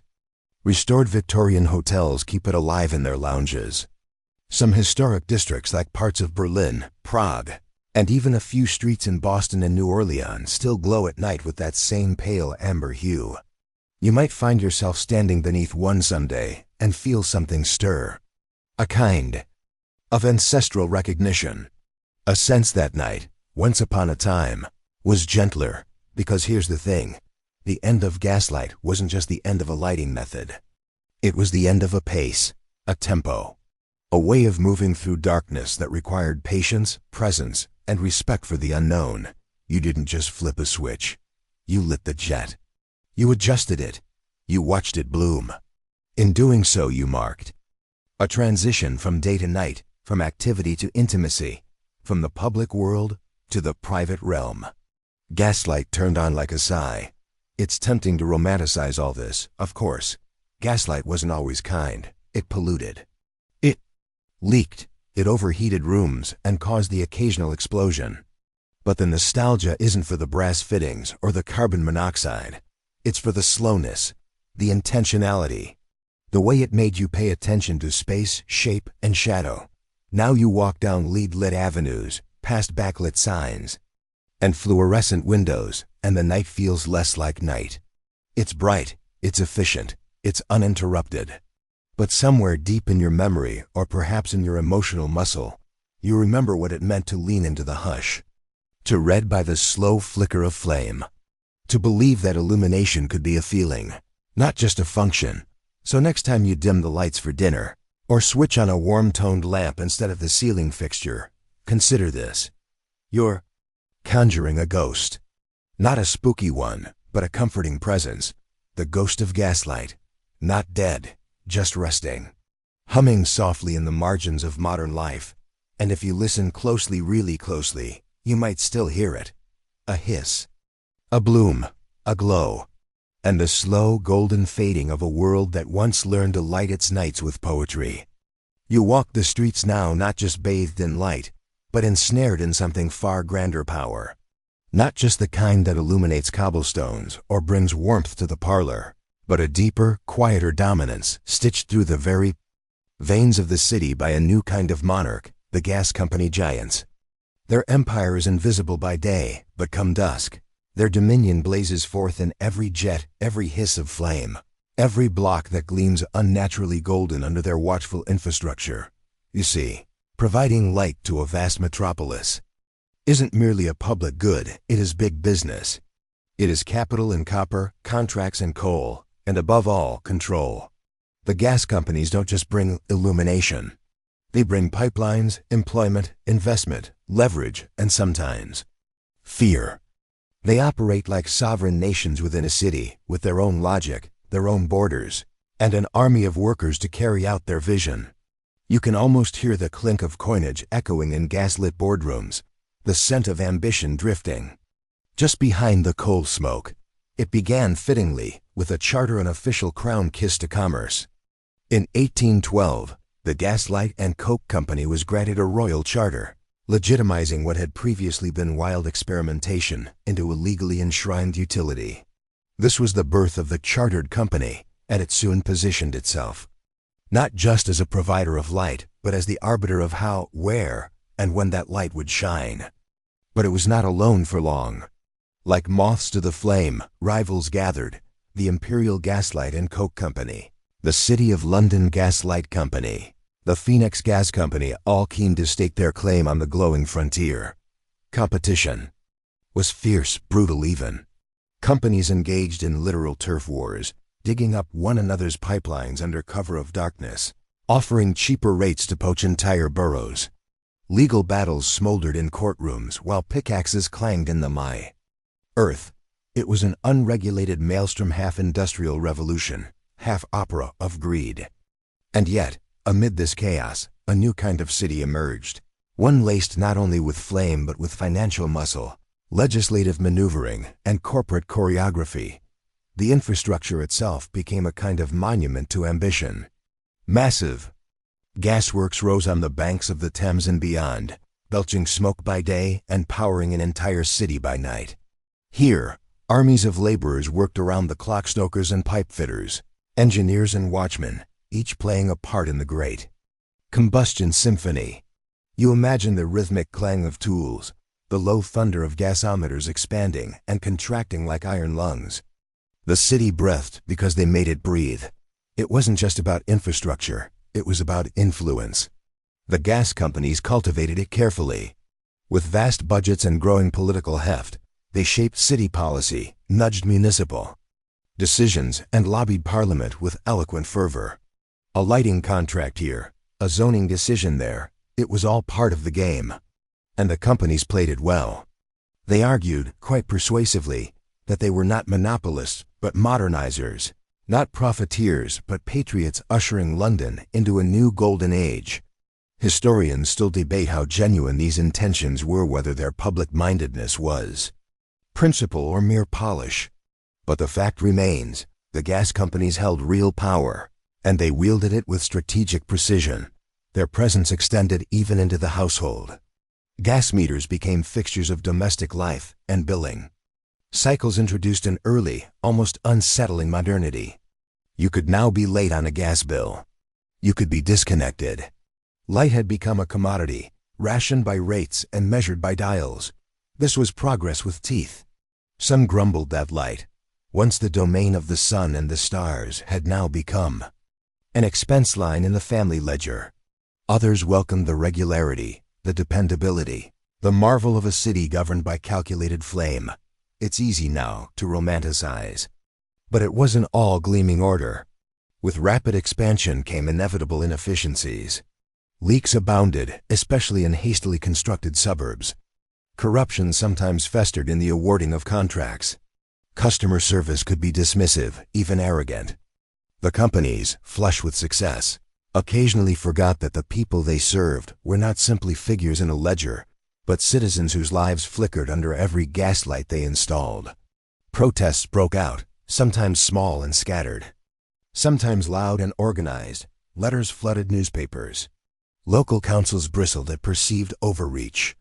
Even Parliament eventually took notice. And yet, amid the grumbling, the fires continued to burn. Because for all their flaws, these companies delivered something miraculous: dependable light in the heart of a chaotic city. Streets became safer. Nightlife blossomed. Shops extended their hours. Laborers could work late shifts. Gaslight democratized time itself, giving the city not just light, but longevity. It stretched the clock, allowed more life to happen between sunset and sleep. You picture a lamplighter winding through Bloomsbury, his ladder bouncing lightly on his shoulder. Every lamp he ignites is a small treaty between the public and the private, between the individual and the industry. A spark here, a hiss there, contract fulfilled, promise kept. And above it all, the companies watch, tally, and plan. This is their stage now, and they are not merely backstage managers. They are the authors of the entire scene. In time, electricity would come and shift the balance again. But for a moment, this incandescent carbon-scented moment, the gas company giants ruled supreme. Their power was not theatrical like a monarch's, nor fleeting like a season's fashion. It was infrastructural. It was invisible. It was permanent. Their gasometers dotted the skyline like strange mechanical cathedrals, and under their glowing spires, London reimagined itself. One pipe at a time, their legacy would outlive them, encoded in the city's very bones. The iron arteries they laid would later pulse with new forms of energy, their administrative models copied and expanded in future utility empires. Even their corporate swagger would echo down through generations of business titans who understood that shaping a city's future often begins with something as simple and as elemental as light. You think you know the city by day, its horse-clatter avenues and soot-grimed monuments. It's grimy urgency and sideways glances. But it's at night, under gaslight, that London reveals her deeper face. She isn't asleep. She is transformed. And watching over her, pacing the glow-drenched streets with polished boots and steady eyes, are the night watchers. Not ghosts, not quite, but not entirely men either. Something in between, an order forged by flame and fear. Guardians of a city suddenly untethered from darkness. You see one now, tall, wrapped in navy blue, helmet glinting in the lamplight. Truncheon hanging like a punctuation mark of caution. A bobby, yes, but different in this light. More spectral. You watch as he disappears down a gaslit lane in Spitalfields, his silhouette lengthened by the dancing flame behind him. He moves not with urgency but with ritual. A check here, a knock there, a glance into shadows that used to be solid, but are now riddled with soft illumination. Light hasn't made crime disappear. It's simply changed its costume. When gaslight first spread its fingers into the alleys and thoroughfares, the idea was not just to guide carriages or thrill promenaders, it was in large part to make crime visible. But the truth was messier. Visibility does not always mean safety. Shadows just became more cunning, hugging the gaslight's outer ring like predators watching from the underbrush. Crimes adapted. The desperate became more daring. Pickpockets learned the choreography of brightness. Housebreakers studied the patterns of lamplighters. Even violence found its moments between flicker and glare. And so the watchers adapted too. You marvel at how gaslight changed the very mechanics of policing. Before, darkness was the great excuse. Crimes vanished with the sun, and suspicion slept until morning.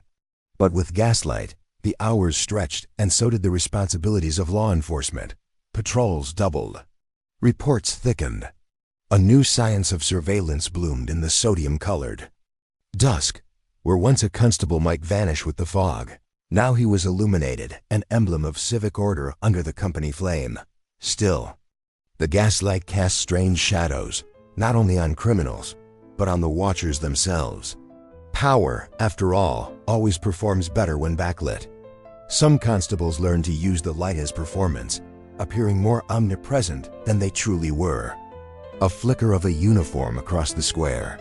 A brief glint of metal at the corner of your eye. The illusion of being watched was sometimes as effective as the fact. In the architecture of fear, gaslight became the scaffolding, and that illusion bled into culture. Penny dreadfuls began to speak of murderers in alleyways, their deeds half witnessed by flickering gas jets. The Phantom of Seven Dials, the Shadow Ripper. Characters that fed the public's appetite for dread, tinged with elegance. Crime, by gaslight, became theatrical. There was an art to how it unfolded: graceful footsteps, hushed blades, quiet gasps. Even horror had its choreography. Historians still debate whether the city became more dangerous under gaslight or merely more dramatic. The numbers are inconclusive. The stories, however, glow with certainty. Not all watchers were human. Gas meters themselves became instruments of suspicion, tenants accused of tampering, shopkeepers questioned over unpaid balances. The city, once governed by the sun, now functioned under a regime of flame and measurement. Surveillance began to slither inside the home. A fee. Woman lights her parlor, unaware she is being quantified. A child turns off a hallway lamp, not out of fear of monsters, but out of respect for the cost per hour. Policing was no longer only a matter of uniforms and whistles. It was economic. It was infrastructural. And it crept silently into routine. Yet there were moments of grace too. Under this new luminance, the watchers found not just crime but compassion. A constable who paused to help a child lost near Covent Garden. A patrolman who waited patiently outside a laborer's door to ensure his wife made it home. You imagine one such scene now. Two lovers arguing beneath a gas lamp, their faces half illuminated by flame and feeling. A bobby leans quietly against a post, choosing wisely not to intervene. Watching, not with suspicion, but with sympathy. For even the watchers need to understand when to simply bear witness. Gaslight also brought visibility to other watchers, those whose jobs never made it into official ledgers. the sex workers who plied their trade in now visible corners, the beggars who learned to navigate newly lit routes, the street musicians who positioned themselves just beneath the brightest lamp, their violin cases open to whatever coins might fall. Everyone recalibrated in this new economy of illumination. The night had once belonged to the unseen. Now it was up for rent. The light, of course, didn't always reach. Some alleys remained stubbornly black. Some corners flickered out unexpectedly. The city developed a patchwork, some parts glowing with ostentatious clarity, others mumbling their secrets in near darkness. And the watchers learned to read this map not just with their eyes, but with intuition. The darker the corner, the louder the silence. The dimmer the street, the more careful the step. And then, there were the false shadows, the illusions gaslight played on architecture and face alike. A turned head might seem a twisted mask, a trailing coat, a phantom. You begin to understand how easy it would have been to mistake a neighbor for a monster or a constable for a ghost. Even in its warmth, gaslight harbored menace. The flame was soft, yes, but it flickered. And in that flicker, the mind filled in its own terrors. What's left after the lamplighter passes, after the watcher's boots vanish into fog, is a new kind of silence. Not the hush of night, but the quiet hum of a city learning to trust its own outline. A city that has learned to watch itself. Because that's the final trick, isn't it? The gaslight makes you a watcher too. You begin to see things you hadn't. A face at the second-floor window. The subtle shuffle of someone not quite lost. The glint of something dropped near the curb. The light doesn't just illuminate, it implicates. It draws your gaze and says, "Now you see." What will you do with it? You never meant to fall in love with the theater. But how could you not under gaslight? The city itself is a playhouse now, its balconies scalloped with flame, its pavements rehearsing monologues in puddle and echo. You wander into Drury Lane or the Haymarket, and there it is. The stage, shimmering like a mirror pond at dusk, every performer caught in a flickering spotlight of living fire. The audience hushes not because the curtain rises, but because the lamps do. There's reverence in it, an all lit by coal gas and dream. Gaslight didn't just illuminate the theater. It changed it. Before the flame came indoors, the stage was a world of clumsy candles and messy oil, smoke-clouded faces. Shadows devoured gestures. But when gas took its seat behind the footlights, drama found a new precision. Directors learned to sculpt emotion with illumination. A lover's farewell, now haloed in amber. A villain's soliloquy, cast in jaundiced gloom. Whole narratives tilted on how a scene was lit. The stage wasn't just seen. It glowed, and you notice more. Then once that the audience becomes part of the spectacle, their eyes reflect the light. Their faces flicker with the same drama playing above.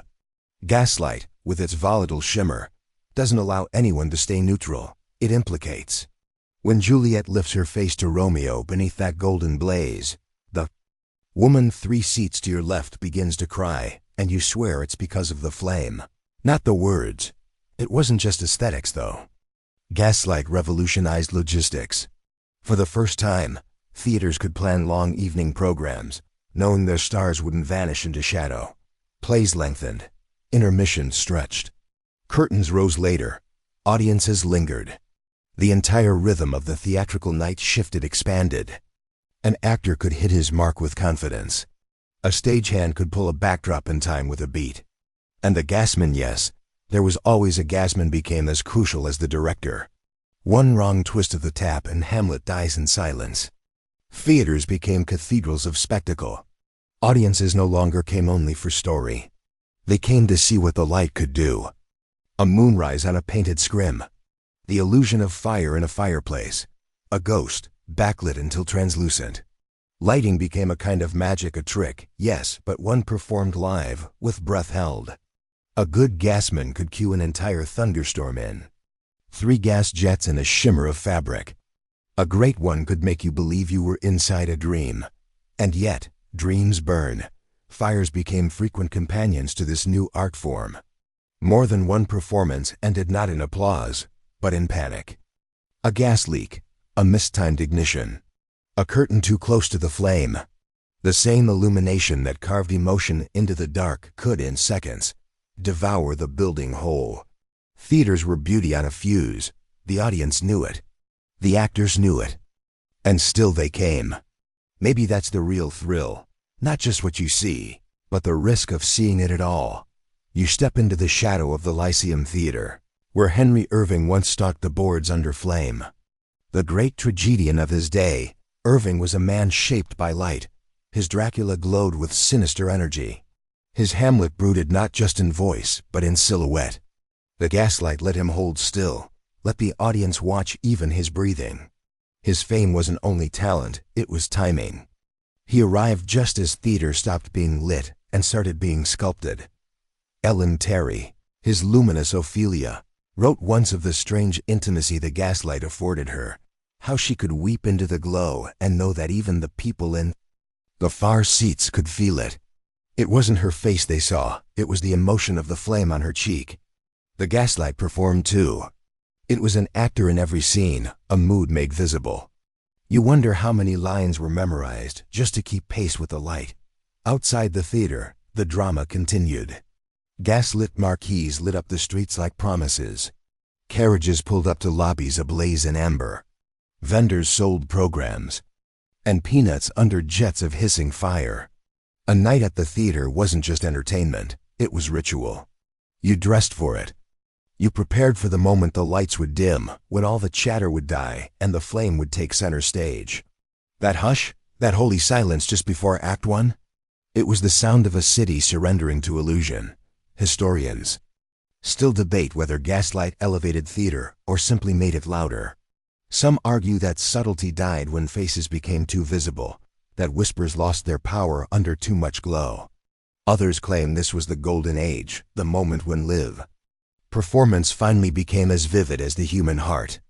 Either way, the truth remains. Gaslight made performance inevitable.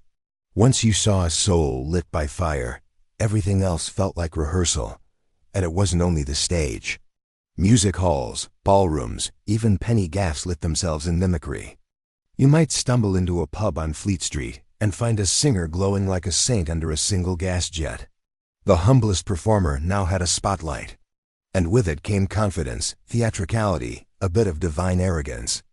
Gaslight democratized spectacle. It said, you too, chimney sweep, may have your moment of flame. But not all were content. The rise of gas brought with it a backlash, a nostalgia for the candle's softer tongue, for the shadows that once draped the wings and whispered secrets. Some critics said the new theater was too exposed, that the mystery had gone out of drama, replaced by engineering. That gaslight turned actors into mannequins, overlit and too easily scrutinized. You think they're wrong, but you understand. Light always takes something with it. The brighter the flame, the more the soul must squint. You step back out onto the street now, the play long over. But the gaslight lingers. It pools in puddles and puddles in memory. The city feels like a theater in intermission, half dreaming, half waiting for the next act. You realize something simple and profound. Gaslight didn't just change what people saw. It changed how they wanted to be seen. Every passerby is a silhouette now. Every storefront, a set. Every step you take feels like it might be heard in the back row, and in that strange, golden hush of a street lamp's glow, you ask the question that has followed you since the curtain rose. Was it light that made the story, or the story that begged for light? You're walking down a side alley behind Soho, somewhere between Memory and Meat Market, and you notice how the light avoids certain places. Not all corners want to be known. Not all faces want to be seen. Under gaslight, truth becomes a matter of angle. Step into the halo, and you're a person. Step out, and you're legend, rumor, shadow. And it is here, among the warped bricks and half-closed shutters, that you realize gaslight didn't just illuminate, it hunted. This was a city full of fugitives. Runaways from factories, escaped debtors, wives who dared to vanish. Boys who kissed boys, girls who wore trousers, writers with seditious pamphlets under their cloaks.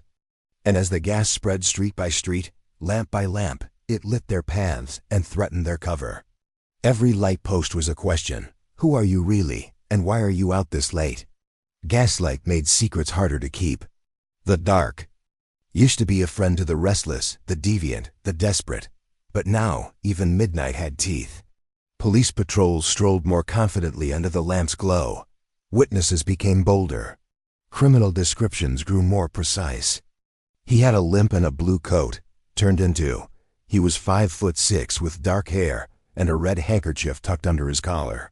The gaslight remembered what you tried to forget, and yet it offered strange sanctuary too. If you were clever, you could use the light. A woman fleeing her husband could walk beneath the lamps with calm defiance, posing as a nanny or a teacher. A thief could stage his escape under the cover of the very brilliance meant to expose him. The brightest places, after all, cast the darkest shadows. And where there are shadows, there are ways out.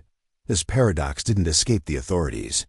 The police themselves began to use gaslight, tactically staging ambushes in glare, interrogating suspects under hissing lamps, lighting up poor districts as if clarity could cure crime. But the more they lit, the more the city squirmed.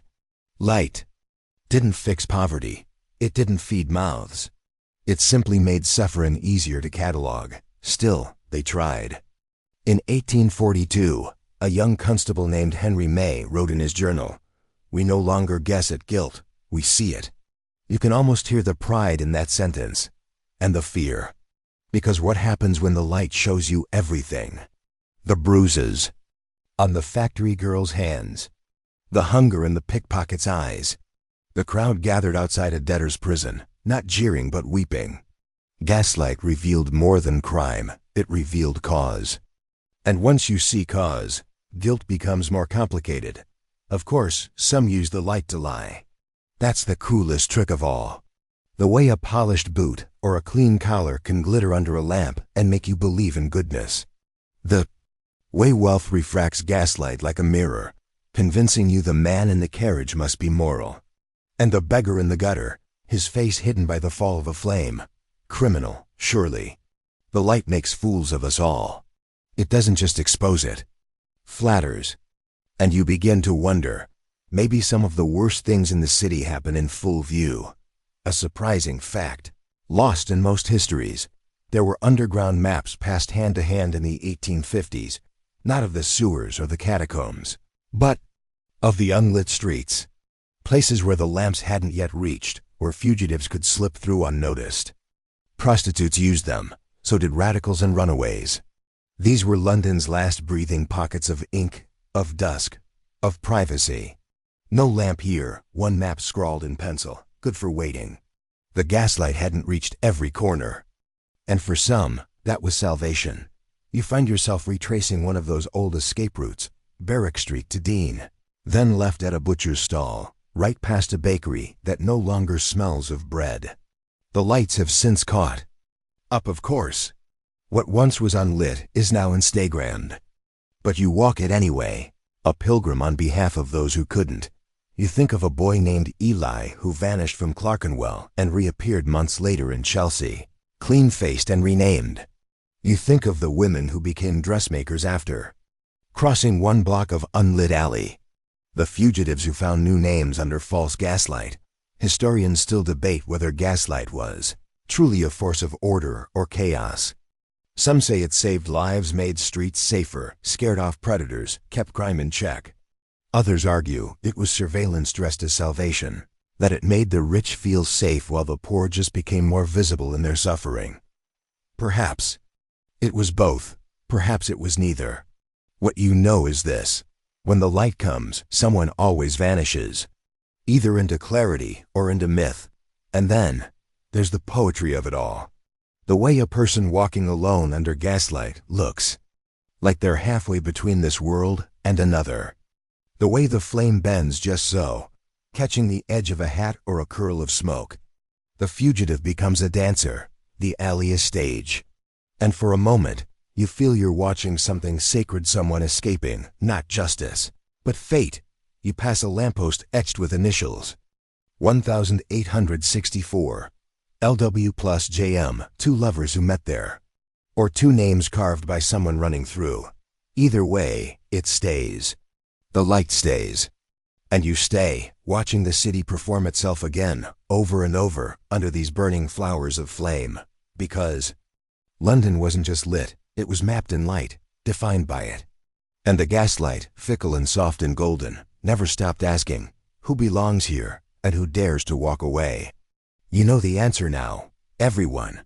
No one. Only the shadows know. For sure. You sit beneath the lamp, and you inhale. The light above you is warm, even comforting, but the air tastes just slightly off.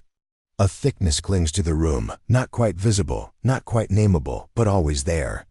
You wouldn't call. It's smoke. No, it's more elegant than that, more domesticated. But still, you feel it. You feel it in the way your chest rises and falls a little harder in winter, in the way a room can turn heavy after the doors have been shut for too long. This is the unseen breath of the gaslight. Not just illumination, but infiltration. It starts with warmth, really.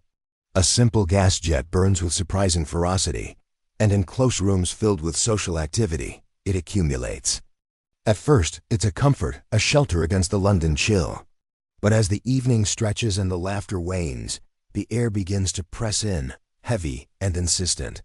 You might blame the port or the pipe smoke, but deep down you suspect it's something else entirely. Something chemical, something industrial, something that has crept in alongside modernity with its soot-dusted boots and its polite cough. You'd never say it aloud, of course. No one does, not in polite company. But you do wonder, sometimes, about the women who faint so often. In drawing rooms, about the children with their chronic colds, about the elderly who cough through the night. They say it's the damp, they say it's the fog, they say it's London. But what if it's the light itself? What if progress, so proudly piped into every wall, is making the air itself just a little more difficult to bear?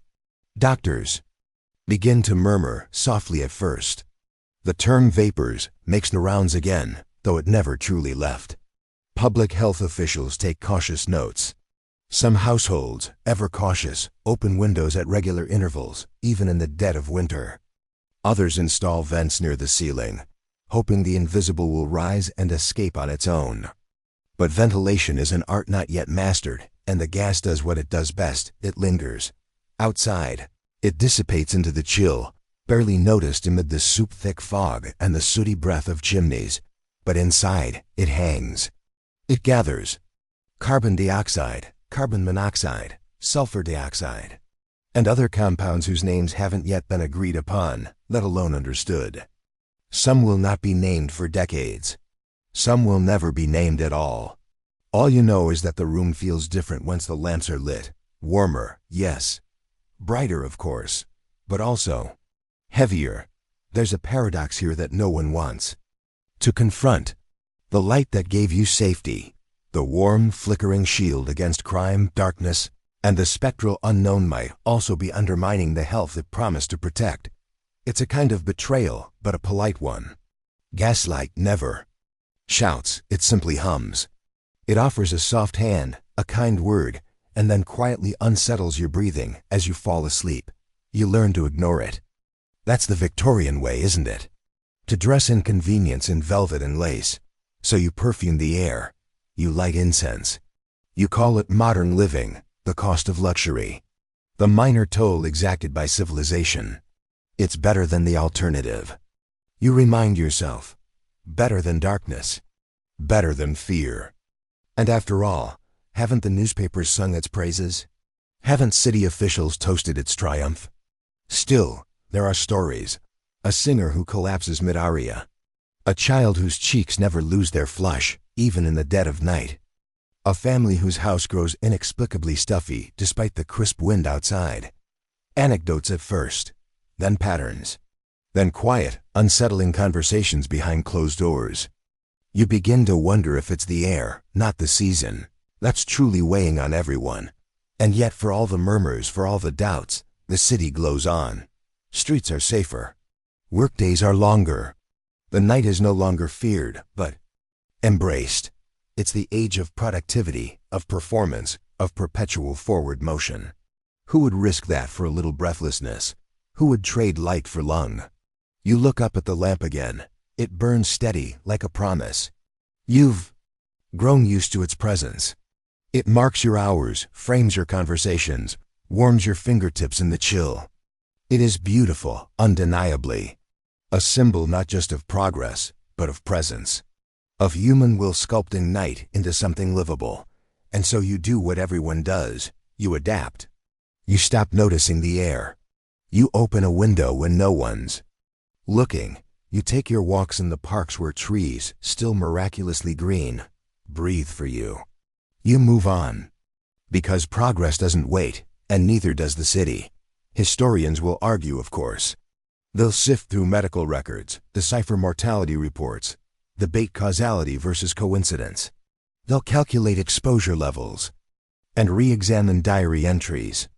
But they will never know exactly how it felt to live beneath that glow, to love it and suspect it in equal measure, to breathe it in and never quite exhale it entirely. And maybe that's the point. Maybe gaslight wasn't just a new way of seeing. Maybe it was a new way of believing. Believing that you could change the world without consequence. Believing that the price of illumination was simply darkness, not the air in your lungs, but you know better. You always have. You lean back in your chair, the light casting long shadows across the floorboards. You close your eyes. You listen to the hush of flame, the faint hiss of pressure. And you breathe slowly, deeply, knowing that every inhale is history. The kind you live through, the kind no one writes down, the kind that glows quietly in your blood long after the lamps have gone out. For decades, the gentle glow of gaslight reigns supreme, a golden king of London's nights, its warm, wavering embrace shaping the city's heartbeat, its rhythm, its very character. Streets once cloaked in murky blackness found new clarity under its soft gleam, and homes, previously shut to evening life, sprang open with possibility. Yet, even as gaslight reached its triumphant zenith, a subtle, almost imperceptible shift began to stir in the currents beneath the age of invention. A new murmur emerged, a faint, electric whisper humming in the margins, signaling not the end of gaslight just yet, but the beginning of that end. You see, nothing, not even the most revolutionary of technologies, lasts forever. And even as gas lamps shone their brightest, the barely visible glow of the future crept over the horizon. It's like watching a mighty steam locomotive thunder along a track, majestic in power and purpose, while, in some distant shed, someone is quietly tinkering with the very first combustion engine, unassuming but destined to transform the world. The first murmurs of this new era didn't begin with great fanfare or dazzling public displays. They emerged quietly in laboratories and cluttered workshops, where eccentric geniuses obsessed over a different form of illumination, electricity.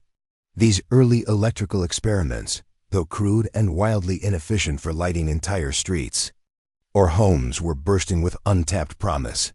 Take Humphrey Davy, for example. As early as 1802, he managed to produce light using an electric arc, a spectacular flare created by passing current between two carbon rods. But it was far too intense, bright to the point of being painful, and guzzled energy like a ravenous beast. Imagine installing something so piercing in your living room that it turned reading into a squinting contest and required monstrous batteries just to keep it running. It was, frankly, more of a theatrical curiosity than a viable contender to gaslight.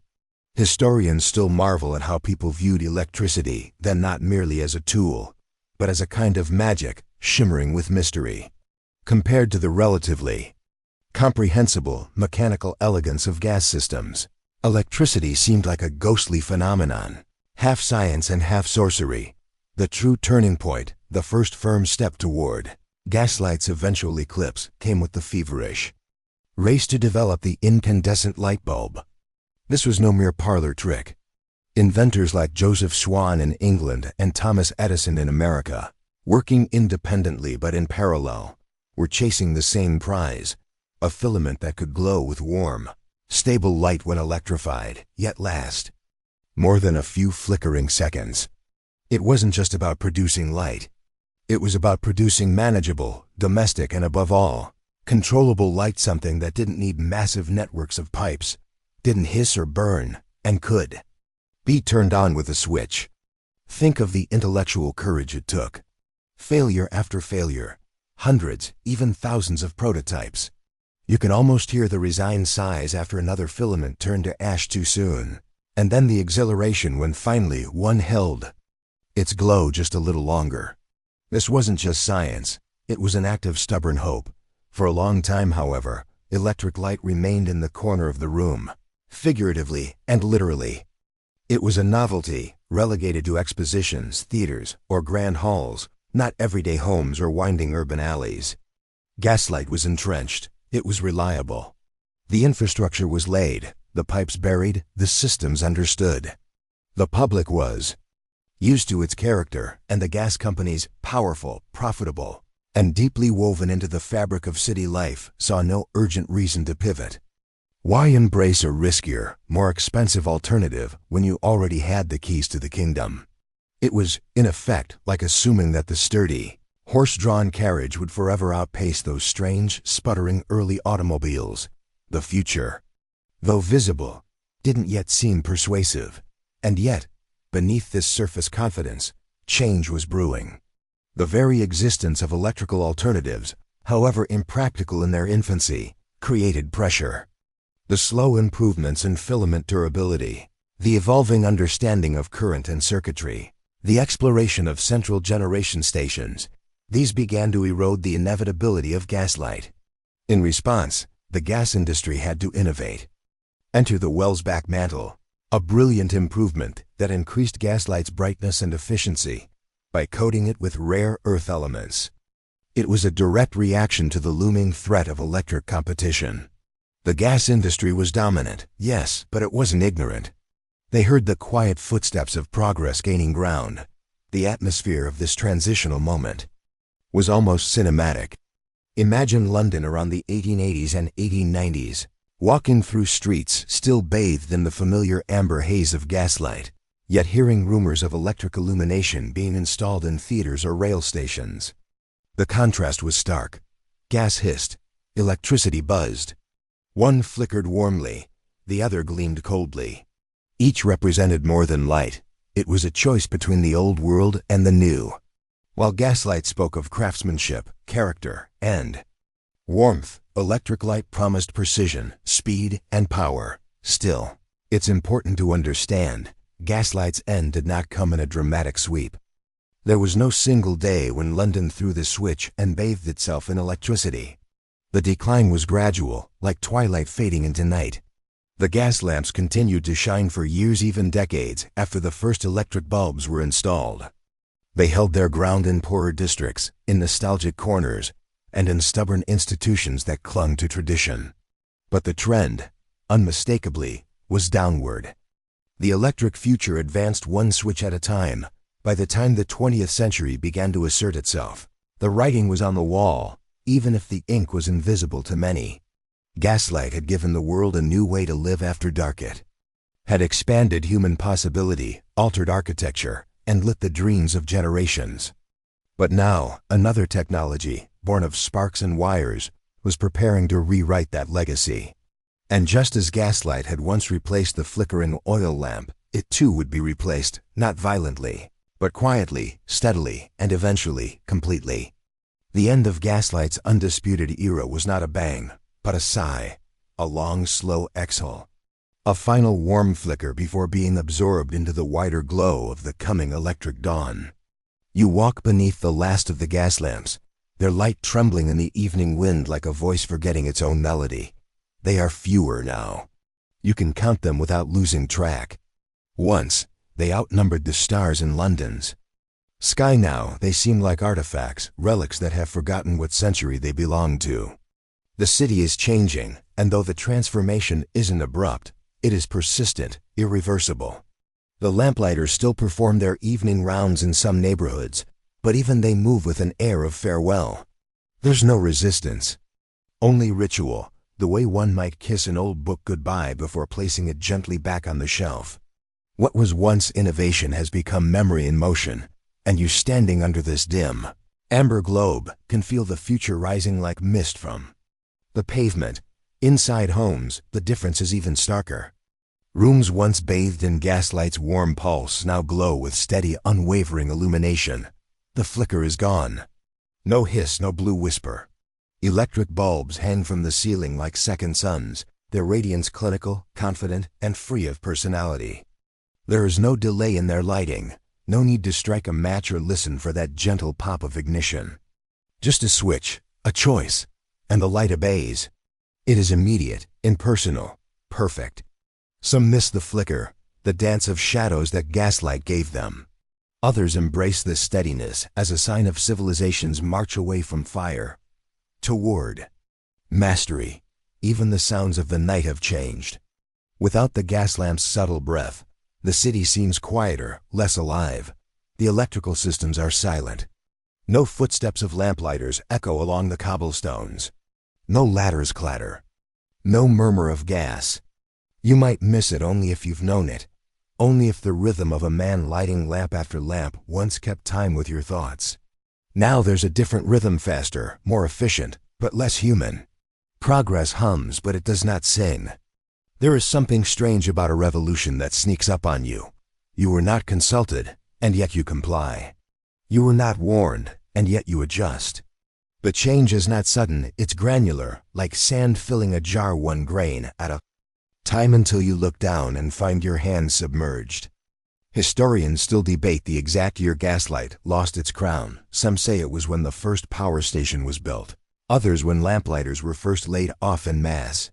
But truthfully, it didn't end on a date. It ended in moments, in gestures, in one more home switching over, one more lamplighter retiring, one more corner of the city going dark forever in the name of brightness. And yet, something lingers. Even as gaslight fades, it refuses to vanish completely. In the alleys of Soho, a few iron lampposts still burn at dusk, preserved like museum exhibits, but functioning, alive. They stand not as protest, but as memory. The city has developed a curious nostalgia for what it once discarded. It is not unlike keeping a lock of hair from a lost love, not useful, not rational, but sacred.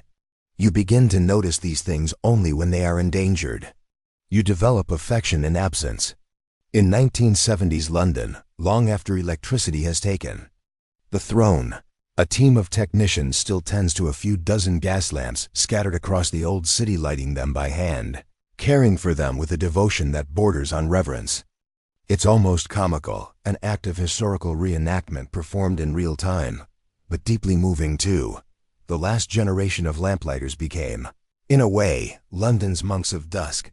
They did not preach, but they preserved. You might see one on a foggy December evening, moving methodically from lamp to lamp, as if reading a rosary made of light. Their job had once been industrial, necessary, logistical. Now it was spiritual. In a city obsessed with speed and advancement, these few lights stood for something slower, something more deliberate, and the people noticed. Children followed. The lamplighters like fairy tale creatures. Tourists asked questions. Locals nodded as they passed, recognizing something unspoken in the ritual. Of course, the world did not stop for this sentiment. Electric grids expanded. Street lamps grew taller, brighter, more efficient. Sodium vapor lights washed cities in eerie orange. LEDs later brought icy clarity. The darkness was pushed further and further away. And yet, no modern light has ever quite captured the intimacy of gas. The glow was different. It had a texture. It had a tone. Gaslight didn't just illuminate objects, it revealed moods.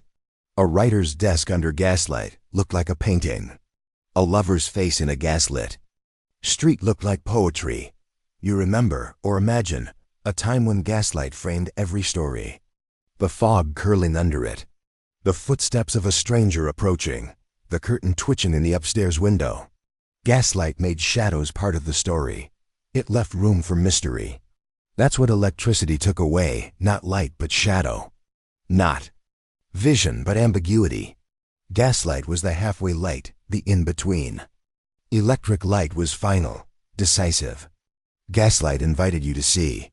Electric light commanded you. Even now, some filmmakers, theater directors, and designers try to recreate it. They chase its tone, its warmth, its charm. Some succeed technically, but the soul eludes them. Maybe it's not just about light. Maybe it's about time, about a slower heartbeat, about fire. Fire that had to be tended, coaxed, respected. There was danger in gaslight, but also care. It couldn't be taken for granted. Maybe that's what made it human. There are stories, probably apocryphal, but irresistible, of people who kept their gas fittings long after electricity was installed, just in case. Some claimed to sleep better under its flicker. Others lit it only on anniversaries or sad days. One woman, in her 90s, insisted her gaslight helped her speak to her dead husband. He never liked the electric ones, she said, smiling. Too cold. Maybe it wasn't the light that kept him close, but the memory. And maybe that's all gaslight ever was, in the end, a memory you could touch. And so you walk again, beneath the few remaining lamps. They do not resist the future, nor resent it. They simply shine as they always have, until someone tells them to stop. You nod to one, just one, and feel it nod back. You wake one morning to find the city quieter than usual. Not silent London never is, but softened. As if someone has turned down the contrast. The newsboys are absent, their hollering replaced by the whisper of early buses. Even the pigeons seem subdued. You make your way to the old districts, the corners that still resist forgetting, and notice that something is missing. You can't place it at first, but it pulls at you like an untied shoelace. Then you realize, the lamplighter did not come last night. The lamp is still dark. You glance up. The lamp is intact, the glass is clean. The post still holds its regal iron spine, but the light is gone, not extinguished, absent. Like a name you can't remember, you wait, not knowing for whom. You wait because waiting is the last gift you can offer what's gone. There is no ceremony, no plaque, no crowd. Only the faintest trace of gas on the wind, like perfume left behind on a scarf. This is how the age ends, not with a bang, but a breath. No one will write headlines. No poet will sing about this final night. But you feel it, in your throat, in your fingertips. The end has happened. The last lamp has not been lit.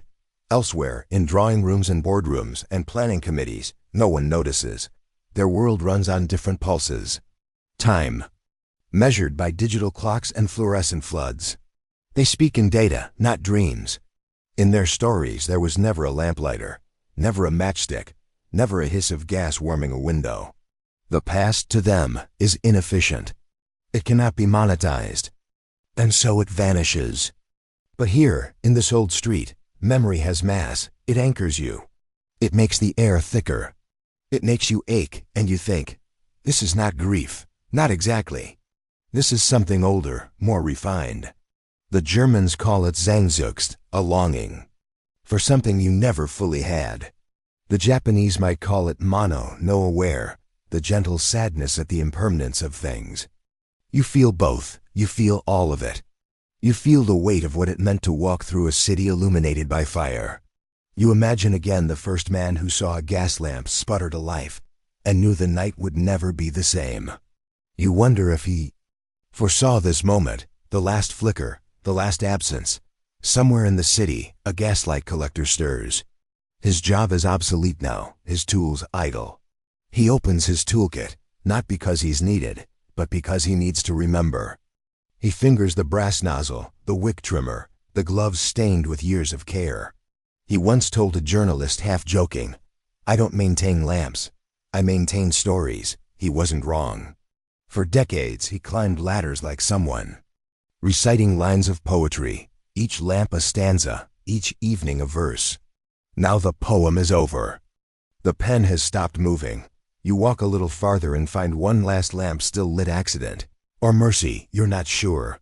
The light wavers, tentative, almost embarrassed to still exist. You stand beneath it, unsure whether to feel gratitude or guilt.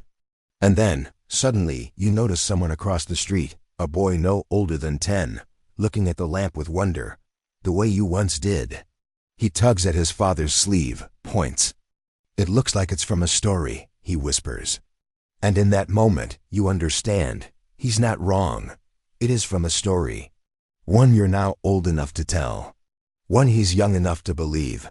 This is how memory survives, not in museums, but in glances, in whispers, in wonder. The boy may never see another gaslight in his life. But this one, this moment, will live in him.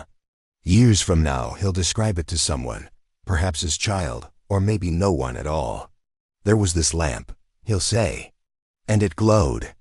Like nothing else. He won't know the history. He won't mention coal or combustion or carbureted air. He'll remember the feeling. And that's enough. You reach out and touch the iron post. It's cold. It always has been. The warmth never came from the metal, it came from what lived above it. You remember how the light used to catch in the windows, how it softened. The outlines of sorrow. In a world now built for clarity, gaslight was an ambassador of nuance.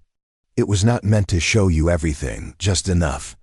It told you where the path was, but let you imagine what lay beyond. That, too, is fading.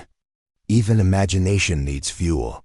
Historians still debate whether the transition from gas to electric marked a true loss or merely a technical upgrade. But you've stopped thinking in terms of gain or loss. This isn't a balance sheet. It's an elegy. And elegies don't resolve. They don't tally. They remember. They honor. You don't need to prove gaslight was better. You only need to say, it was different. And in that difference, it mattered. The fog rolls in lightly, like a final curtain. You breathe it in. It carries no soot, no coal, no burnt air, just the clean scent of a city no longer burning itself to see. Some will call this progress. Others will say something has been extinguished. Both are right. That's the trick of it. London doesn't erase its past. It absorbs it. It lets it echo. A gaslight may be gone, but the shadow it cast remains, stretched long over decades, softening the edges of what's to come. And still, somehow you feel watched not by people, but by time. The city is a mirror that remembers you. You, who walked its streets under both fire and filament. You, who stood beneath its fading lamps like someone saying goodbye to a friend who will never write. There's comfort in that. A kind of peace. Not all things have to last forever to matter. Some things only have to shine once. You turn the corner. The lamp disappears behind you. You don't look back. You don't need to. It's there. Top of form. You walk home slowly now. There's no need to rush. No lamp waits to meet you. No flickering tongue of flame tracing your return. The night stretches full, not dark, but deep, like ink slowly poured into water. It doesn't threaten. It embraces. You move through it like memory moves through silence. Not lost, just soft. Streetlights hum faintly overhead, efficient, sterile, precise. They cast hard shadows and offer no mystery. They are not curious about you. They do not glow. They assert. You miss the old deceptions, the tender lies that gaslight once told, lies that felt like lullabies, lies that softened the edges and made the world seem slower, warmer, almost human. Your boots tap the cobbles with the rhythm of someone who has lived through more than one version of a city. The sound echoes not loud, but sure. Each step is a reply to history. The city around you still changes. Yes, but tonight the change feels ceremonial, almost sacred. Like the moment between two movements of a symphony when everything holds its breath. You pass a shop window, its contents lit from below. There's a velvet-draped display of brass tools and cracked clocks. And tucked in the corner, a preserved gas mantle under dusty glass. It doesn't glow, it suggests. Beneath it, a sign, remnant of a gentler age. You tilt your head. Gentler? No, you don't think so. It wasn't always gentle. But it felt like it might have been. And sometimes, feeling is stronger than fact. You imagine yourself many years from now, sitting on a porch or by a window, telling someone younger what it was like to live when the night had flickering moods. Perhaps a student, a grandchild, or someone passing time in a train station cafe. You'll say, there was a man who walked the streets with fire on a pole. Every night, one by one, he made the city breathe. You'll pause then, not for drama but for memory. You'll say, the shadows were kinder then. And your listener, whether they believe you or not, We'll lean in because everyone wants to believe the world once held magic. Gaslight is a metaphor now. That's how you know it's over. It means confusion. It means deception. It means being made to doubt yourself. But once, it meant something far simpler. Illumination. It meant light. Real, flickering, flame-born light that bent in the wind and breathed with the fog. You wish the word could hold both meanings. You want that. Not to redeem the past, but to honor its contradiction. Because the gaslight lied, yes, but it also led. It deceived and it dignified. It was neither villain nor saint. It was just hours. At your door, you stop. Behind you stretches a city too vast to explain and too intimate to forget. Ahead lies your hallway, bright with electrical indifference. The kind of light that never wavers, never hesitates. You don't go in right away. The air out here feels like memory, not cold, not warm, just real. Somewhere distant, someone laughs. Not near, not for you, but alive. That too feels like light. It makes the night shimmer faintly around the edges. You look up. The stars still hang, unchanged by invention. They've watched every flame we've ever offered them, from cave fires to cathedral candles, from oil lamps to glowing screens. They are unimpressed, but not unkind.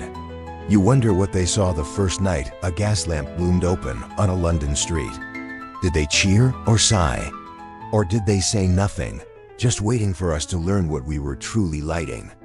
You think maybe gaslight was never meant to stay. Maybe it was a bridge, a trembling passage between fearing the dark and trusting it again. It taught us how to walk farther at night, how to gather in the glow, how to be alone without feeling abandoned. But bridges are not destinations. They ask to be crossed. And once crossed, they ask to be remembered, not rebuilt. Historians still debate when it ended. The last lamplighters shift. The final city to decommission. Its gas roots? The moment a generation grew up without needing to look up at all? Or was it when we chose certainty over wonder, when every shadow was chased away, not explored? You don't have the answer. But you suspect it ended not when the lamps went out, but when the stories dimmed. When no one looked up and said, that light was different. And yet, you don't grieve. Not truly. To grieve is to wish something back. You remember instead. You carry. In the creases of your coat, in the corners of your language, in the amber images that live just behind your eyes. You carry the warm hum of flame against frost, the hush of footfalls under mantle glow, the way your own shadow once danced without asking. In your coat pocket, there's a matchbox. It's old, nearly dry. You haven't lit it in years. But you carry it anyway. A ritual. Maybe. A relic. Certainly. But more than that, a reminder. Fire begins in silence. It asks nothing but a spark. And once it lives, it changes everything. It teaches you about beginnings. About the cost of warmth. About how every light contains a question. How long will I last? And what will I show before I go out? Tonight, you strike no match. There's no need. Some farewells don't require fire. They require only stillness, a pause before entering. A soft closing of memory. You open your door. The hallway. Light greets you with its cold perfection. No flicker, no mood, but it shows the way. And tonight, that's enough. Behind you, the city sighs. Somewhere, a window opens and closes. A bike passes with a whir. A woman adjusts her scarf beneath a sodium lamp. All of it moves on, beautifully unaware of what it's replacing. And maybe, just maybe, in some unclaimed alley of the old quarter, one gas lamp remains. Untouched, unlit, unseen, but not unloved. You like to believe that. You like to imagine that single bulb, stubborn in its rust and elegance, refusing extinction. Not for defiance, but for remembrance. A final voice saying, I was here, I mattered. I made the dark beautiful. You close the door behind you. End of script. Sweet dreams.